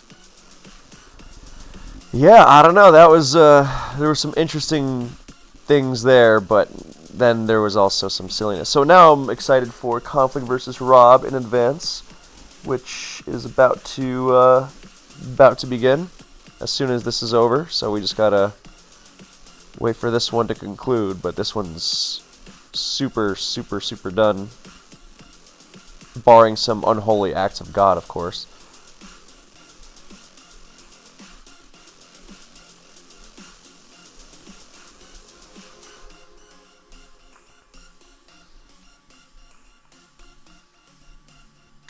Yeah, Milotic is legit in... Clefable is legit in Gen 5 now. It's getting spammed all the time. I was going to do a video about it with Peng, but then Discord was not accepting... I couldn't hear him in the Discord call, so I have to try and figure that out. But it does interest me how now every Gen 4 and onwards, Magikarp Clef is just unstoppable. Unstoppable, 2010, directed by Tony Scott, starring Denzel Washington and Chris Pine.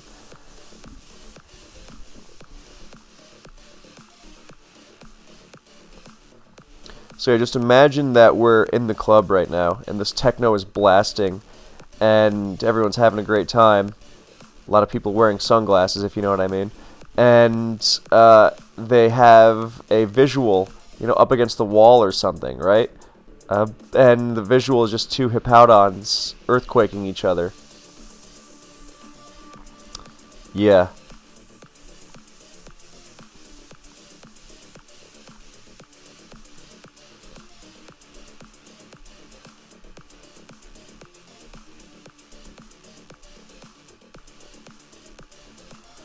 Well, knockoff is the best OHKO move that doesn't actually OHKO things. Because once you land it on your target, then you just know you have them long term. In most cases, in 95 of 100 cases, let's say.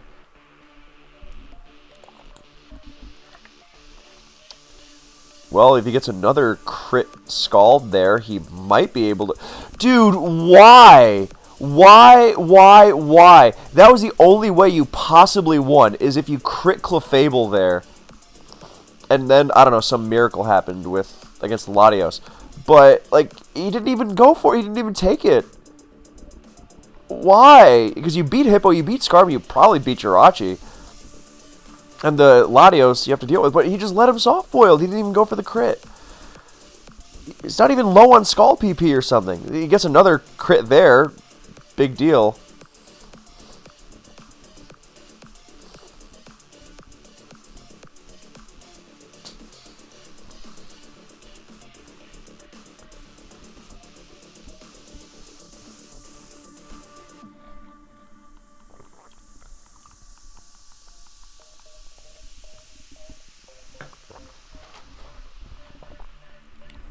Alright, so This will hopefully get us to the advanced game, and I hope that the advanced game is exciting. Or, for me, exciting could be a long game, but one that's worth analyzing. That to me is exciting. Not because that is not the generation you go to if you want stuff dropping every other turn. Other than the occasional game where it's just stuff exploding, and you see a CB Heracross and it mega horns stuff and it gets exploded itself. Oh, it's wonderful. Oh, there's another Gen 5 game going on right now. Oh, how did I miss this? Okay. Alright, we see Offensive Hail. A very wonky team with 3 ice types, a Starmie and a Salamence. Unusual, to say the least. Against some kooky Sand, and even Sand is using Cresselia now for Lunar Dance fun. Okay. So Celebi gets Rocks against the Abomasnow lead because Celebi takes Blizzard because Celebi rules. You turning into the Air Balloon Starmie. You go back to Celebi because Celebi rocks on Starmie. That's why it's used. And it's just a matter of will I die to this Cloyster or not. In comes Abomasnow on the rocks, getting Psychic because you don't want to risk your T-Tar. You eat the Blizzard because hell yeah you do. Now in comes T-Tar. Do you get Wood Hammered? No. And now what happens? You pivot to Gliscor on the Wood Hammer. Abomasnow getting worn down at record speeds. Okay, in comes the Rachi. I wonder what set it's going to be. Probably, yeah, rocks of some sort. Nothing else is going to... You don't want Mamoswine doing it on that team. Jirachi, you turning out of the Excadrill into what? Cloyster? No, Starmie again.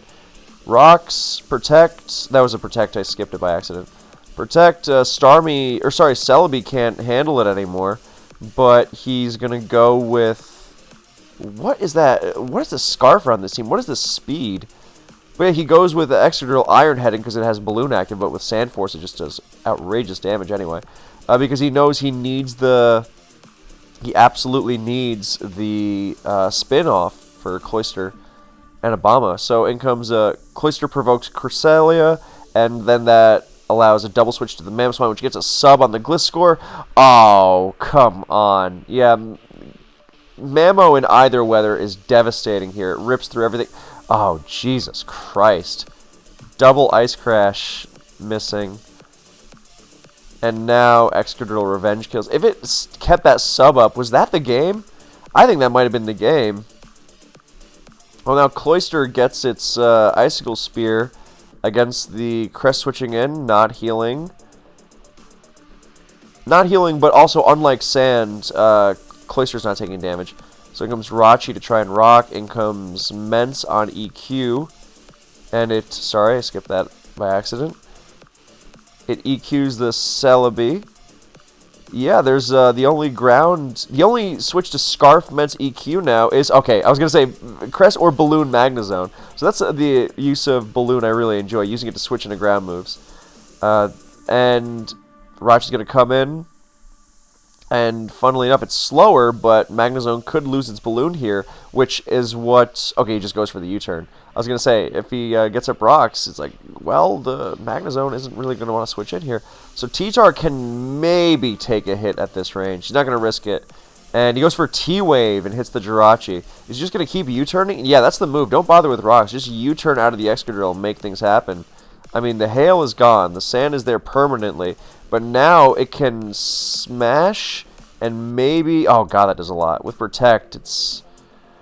Well, smash again on the Protect. Yes! Yes! Excellent move. Now nothing's taking the hit. Not even Magnezone's taking the hit now. Beautiful. Well, now he sacks Cresselia, of course. Great move from Axew. I mean, I guess he could have... No, that was a great move because even if he switches, then Magnezone lives at +2, so you need the second smash. Anyway, Exca comes in and then protects and sacks T-Tar. Down goes Cloyster. But doesn't Mence wins, right? Yeah, there's... Wait, no, no, no, no, no, no, no. Oh, dude, no, you gotta. Oh, wait, no, it doesn't. Magnezone has Balloon active. But I was gonna say, don't you? No, you go to Mamoswine first. Why wouldn't you go to Mamoswine first? I guess it doesn't really matter because you sacrificed Jirachi here. But yeah, you go to Mamo first, and you Ice Shard to make sure that. Oh, wait, no, no, it's not that simple. I take it back. I take it back. Also, Rob Jr. conflict just started, but no, we're committed here. Yeah, no, you can't. Oh God, this is tough. You got to get Mamo in on the you got to get Mamo in on the Magnezone and Ice Shard. Beautiful, beautiful, and that's it. And now you Ice Shard on the Exca switch, or you Ice Crash, whatever. Um, I mean, I wouldn't trust Icicle Crash at this point, but yeah, you break the Magnezone balloon, and then Mence picks it off with EQ, and the +1. Oh no, dude. Well, okay, no, I get it, but that felt like a win harder move, as opposed to just win. Let's get some more music in here for this intense. But yeah, you just Ice Shard, or you Ice Crash, and then you might even win just by spamming Outrage if you damage the Excadrill that much. So yeah, go for the Icicle Crash. Also, at that range, I think you could have even Icicle Crashed because Mamoswine is Thick Fat, so HP Fire hits it neutrally, so I don't think it was KO'd. So we'll just have this advanced game open, and for this other game, then yeah, Dice wins, I assume. Yeah, Latios wound up winning. Okay.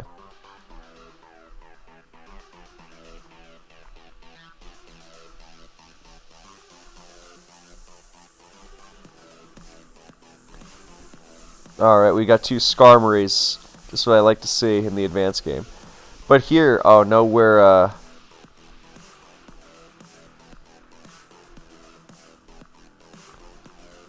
look at both of the players here. Both of the Pokemon dancing to the music. And there's the... Oh, no! Oh, there's Magnet Rise. Okay, now this is interesting. You go to Jirachi, of course, and then you U-turn. You take 2, you U-turn, you... Do you Healing Wish? I mean, if you Healing Wish, then... If you have Healing Wish, then yeah, absolutely go for that. Then you just sub out the... Then you just sub out the Magnet Rise, and then you're good to go. So if you have Healing Wish, use it. There's a T-Bolt. It's a stronger move. Full Para. Brutal, but... Oh, God. Actually, that's... really bad. Wait, he only has, what, 1 turn? Wait, no.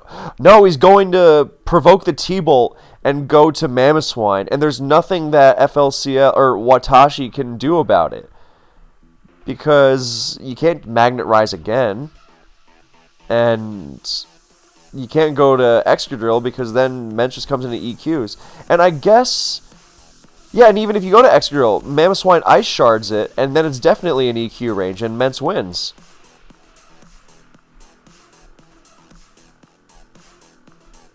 Oh, it has Fire Blast. Okay. Was Magnet... Am I counting wrong, or is Magnet Rise done? Yeah, 42, it HP fires Jirachi. 43, it T-Bolts. 44, so that was the last turn of Magnet Rise. But,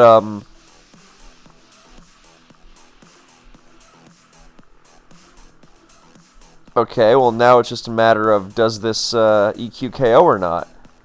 That, I mean, Excadrill's frail, and okay, yeah, it's going to be an offensive one, so. Wow, what a game. That was really, really intense. So the Icicle Crash misses just made it more exciting. Whereas otherwise it was definitely over on the spot. So that was a cool one. Okay, let's go back to the first turn here. We see two Mence leads. I like that. And they should both run in terror of each other. The sand goes up immediately. And Skarm. T-Tar and Skarm, what's it going to focus punch? On Thief. Thief stealing the lefties and breaking the focus in one. Beautifully done. I guess he was thinking no Magneton coming in here. And now he gets the spike, and the T-Tar is losing health. So I think you don't take that second spike. You don't take, because there very well could be a Claydol, and you're going to want your Skarm in good condition. So now Metagross comes in, mashes. Okay, there's going to be another Skarm. You know, generally when you Thief Skarm, you try to hit the other Skarm. But in that one-on-one, I understand. And actually, he's got Starmie, so it's not like it's completely reliant on it here. So you can slow down the assault. Skarm protecting for lefties into Seawoods. Yeah, it's going to be T-Wave. It's the best last move on Spin Starmie. It annoys everything. Here, I think you T-Wave. You can deal with spikes and whatever comes in. Okay, Blissey comes in. This might threaten T-Bolt. That could be annoying. It could set up... well, there's not going to be a Pursuit T-Tar. Never mind. But you spin, see what happens. There is indeed a Thunderbolt. So whether that's likely or Calm Mind, but it could also be a support Blissey with Thunderbolt in the last slot. Was that a... People are saying that was CB Ments? There's no way it was. In the other game, in the black and white game. I must have overlooked that. But, yeah. So, Blissey... Celebi comes into Blissey... and gets a Leech Seed off on Skarm, and Skarm goes for a Spike. I don't know about that Spike, because this just gives Starmie more health back from the Leech Seed, I think. Yeah. Whew. Okay, so now in comes Celebi, getting Ice Beam on the switch. Conflict not wanting it coming in completely for free, but it's a very bulky one, so... And I think Rob's last is going to be Tyranitar. Actually, it definitely needs to be Tyranitar. Because a physical Tyranitar at that, because otherwise he is completely ripped apart by offensive Calm Minders. You know, if not T-Tar, then, you know, Blissey or Aerodactyl or Dugtrio or something.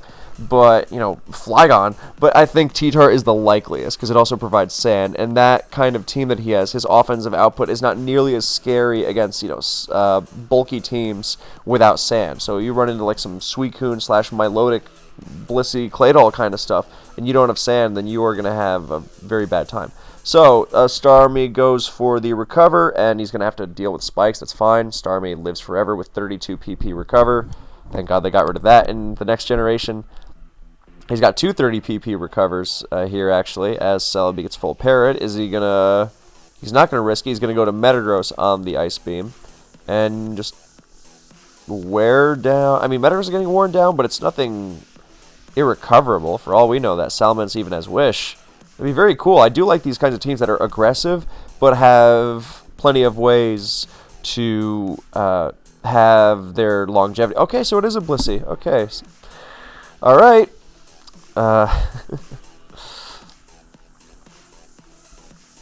Oh, so it's also going to be... Oh, he's got the triple natural cure. He will not be foiled by Will-O-Wisp. And another T-Bolt Blissey. That one's really popular now. So in comes Celebi again. And, okay, Forced Recover, since at half health. You don't want to leech, and I mean, you'd get a health back, but it could get ugly. So, perfect time for Ments to come in. And he goes for Dragon Claw, and it bounces off. That is super Spadef. I mean, the Ice Beam bouncing off should have told us that already. But, like, even the Fire Blast wouldn't have done that much, which is why he stayed in and leeched it. And now he's going to win this one-on-one, and... yeah, so that's big. And so Celebi looks like it's going to sit on a lot of Conflict's team. This Conflict's going to have a Rock Resist. It's going to be either Swampert or Metagross. Feasibly a Claydol as well, but, you know, Claydol doesn't relish switching into Celebi with potential HP Grass. And then the last slot can be a lot of things. It could be a Gengar, it can be a Zapdos, it can be Arrow. But, yeah, it goes to Blissey now. Covers both Celebi and Starmie. Just fine, but remember that if Conflict does not have Spin, then... well, basically, Celebi and Starmie have 32 Recovers, and Blissey only has 16 Soft Boileds. So, in comes Celebi again to recover. He also only has 16 Ice Beams, well, 13 at this point.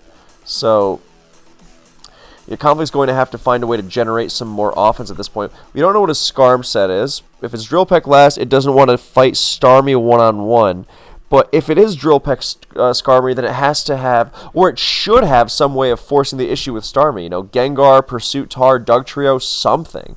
You know, you can't run Drill Peck Skarm and then just pray you don't run into a bulky Starmie. He Dragon Claws again. I don't know if he's trying to catch Starmie on the switch or what, but I do not think the reward for Dragon Clawing is that much higher. That because Celebi he's clearly uncomfortable switching into Salamence with a Spike Up. So just, you know, he kept in Celebi the first time. Nothing has changed. Just stay in and go for the bigger hit. So, but yeah, Salamence getting worn down. I mean, the only comfort here is that Celebi has burned over a third of its Leech Seeds. So, yeah. Okay, so there's T-Wave. Okay, not Calm Mind, but T-Wave. Metagross gets a big chunk of health back, and I don't know if that T-Wave was worth it, because look at, now Blissey has to either hope for a miss, or, yeah, it's going to run, and now it's going to come back in. Beautiful double by Rob here.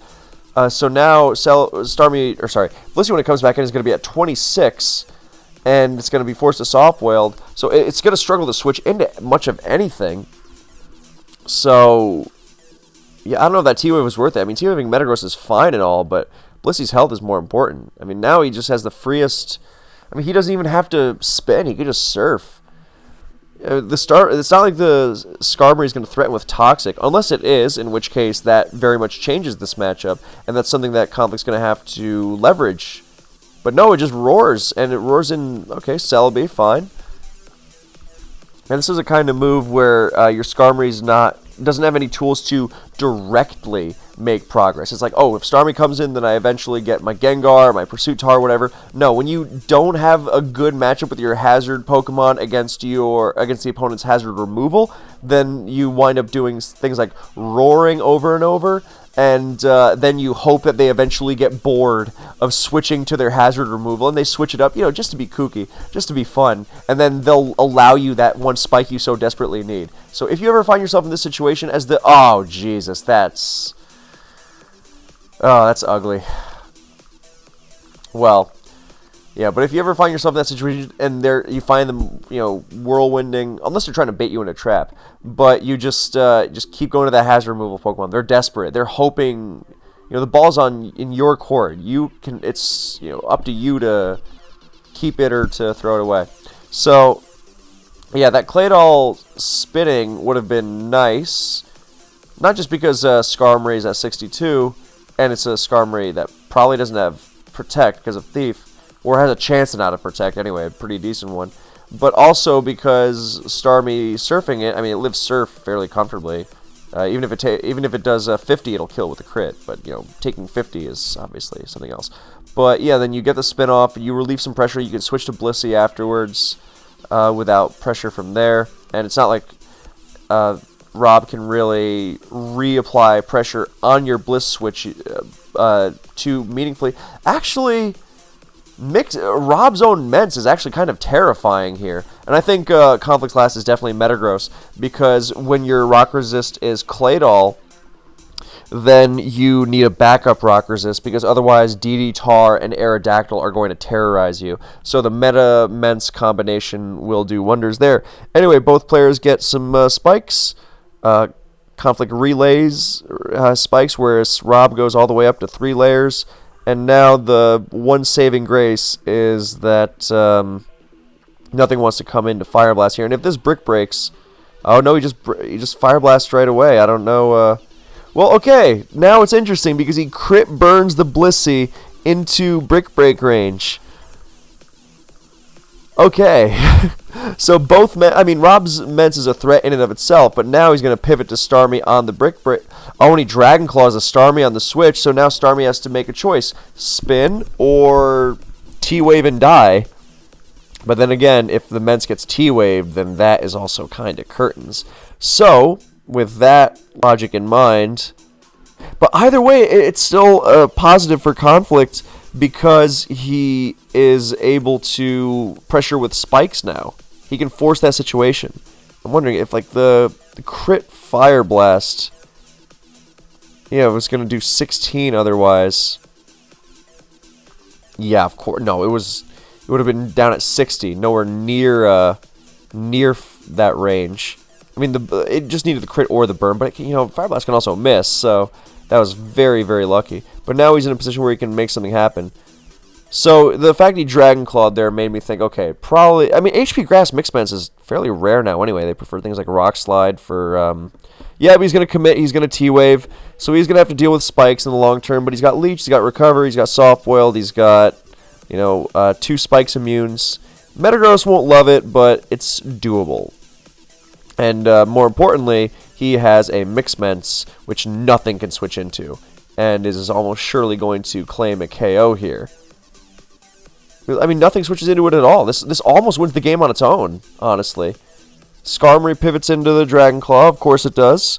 That was very necessary, to the point where you think, should he have Fire Blasted?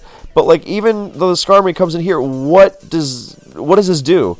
It doesn't have Toxic. It would have used it on Starmie. He's just going to Drill Peck. Who cares about Drill Peck? He's going to try and, like, PP stall Fire Blast with Protect, you know? And the Blissey is in Brick Break range. The T-Tar might live Brick Break, but it's Mence switches out once and is unpunished, and T-Tar takes any bit of damage, and then it's in Brick Break range. So Mence goes down, T-Tar goes down, Blissey goes down unless it gets a Soft Boiled off, but that's not really a threat. Skarmory goes down, and then the last is going to be a Metagross, which gets completely roasted by Fire Blast, especially with the 3 layers of spikes. So your biggest hope, which is admittedly a pretty good one, is the last is Metagross with Agility, and you get the Agility Metagross sweep going before anything else. Thing is that Skarm is still very, very healthy. Metagross can take a hit, Celebi can take a hit, so... Oh, dude, what are you doing? Why? Why?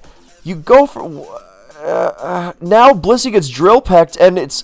Oh, that just made me fucking furious. Jesus Christ. I'm sorry, that was horrifyingly bad. I mean, you Fire Blast, like...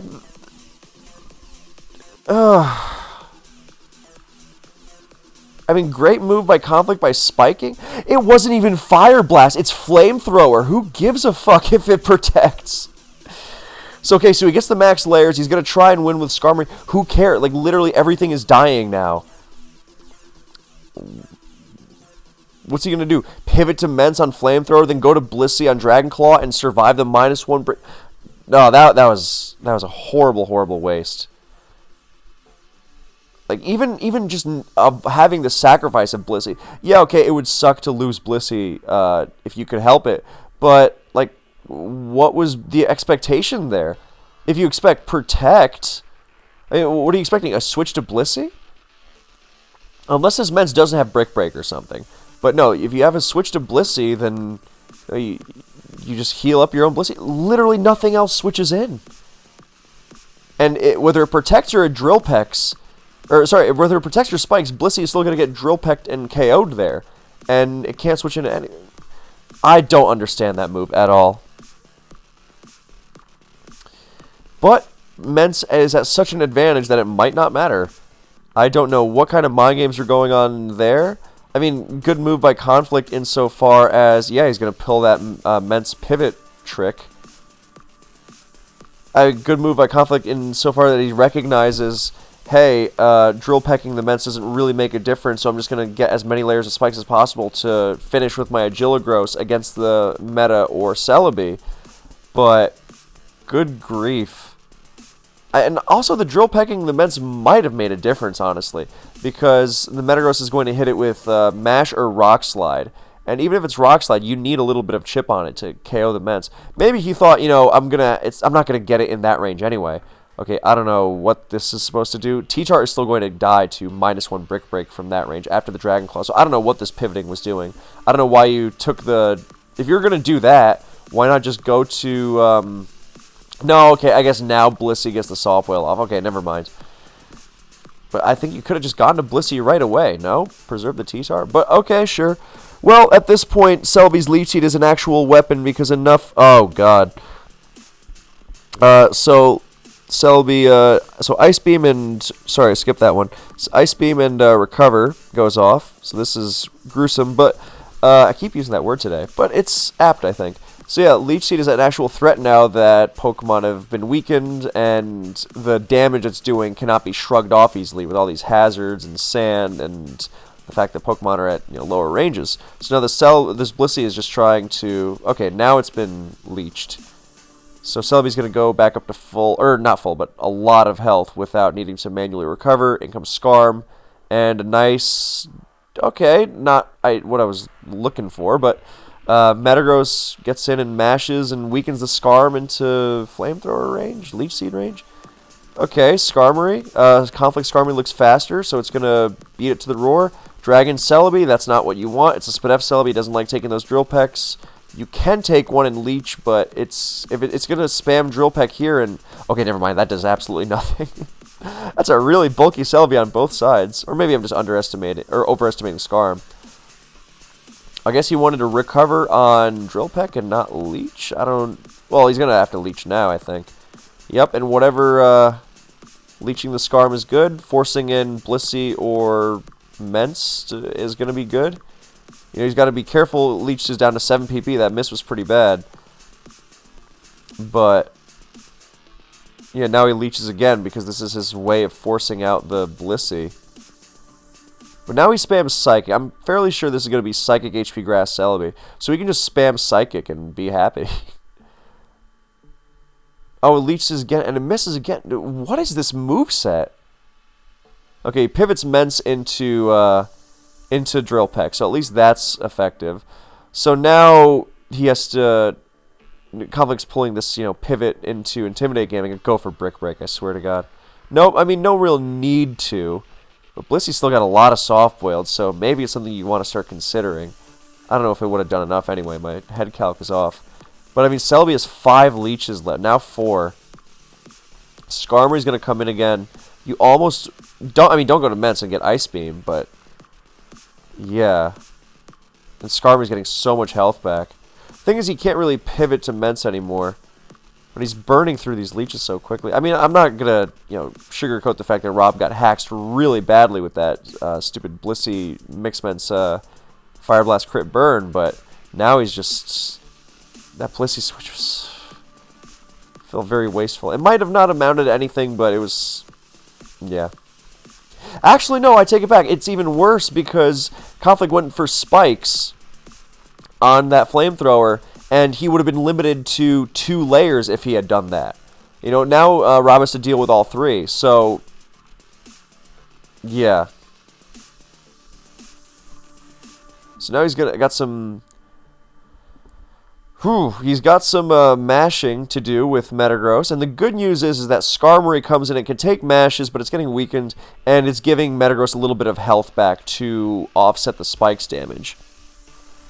But yeah, the here's some funny things. We're in the main chat. Heroes Destiny is saying the crit burn really changed the game. Is looking for Conflict, and Conflict says, "Oh well, so did the Surf crit on Claydol," which I mean, yeah, it was not quite the same thing. Well, okay, no, a crit KO is always bad, but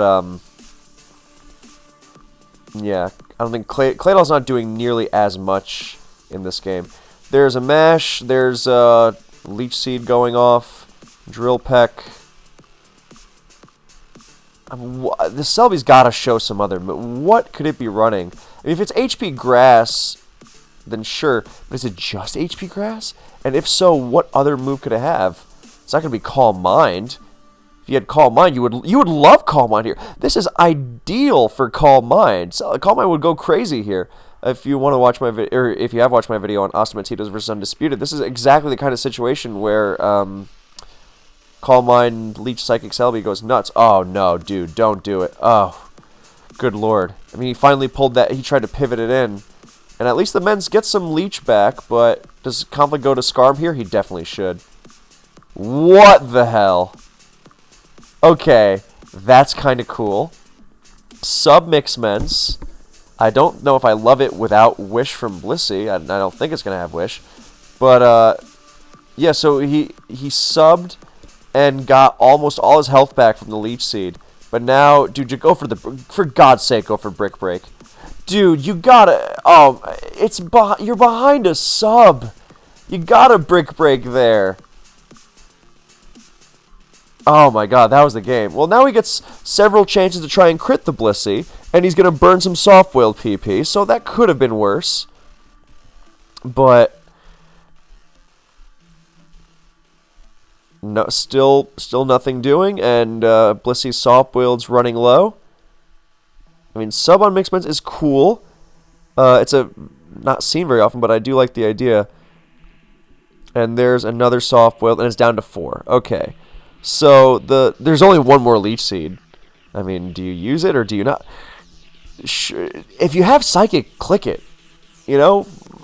Psychic would be great here because Leech is more threatening against Skarm and it actually taps Skarm. Oh no! I swear to God, dude. Why? Why? Why? And I ask again, why? That was... I am genuinely horrified. This is the Texas Chainsaw Massacre, but the fucking big guy with a chainsaw running after you is the moves being made. Oh my god.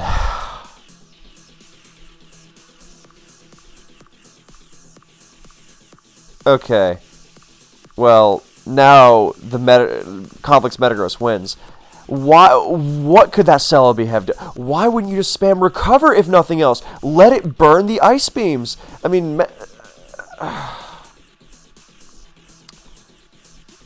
Jesus Christ on sale. That genuinely...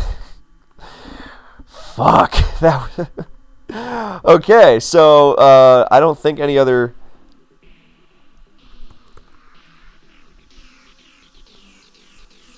No, that was good lord. Okay, so perfect timing. There's no more games coming up, and we're gonna knock this off at the 2-hour mark. So thank you so much for watching. I hope you enjoyed, and I will see you in the next one.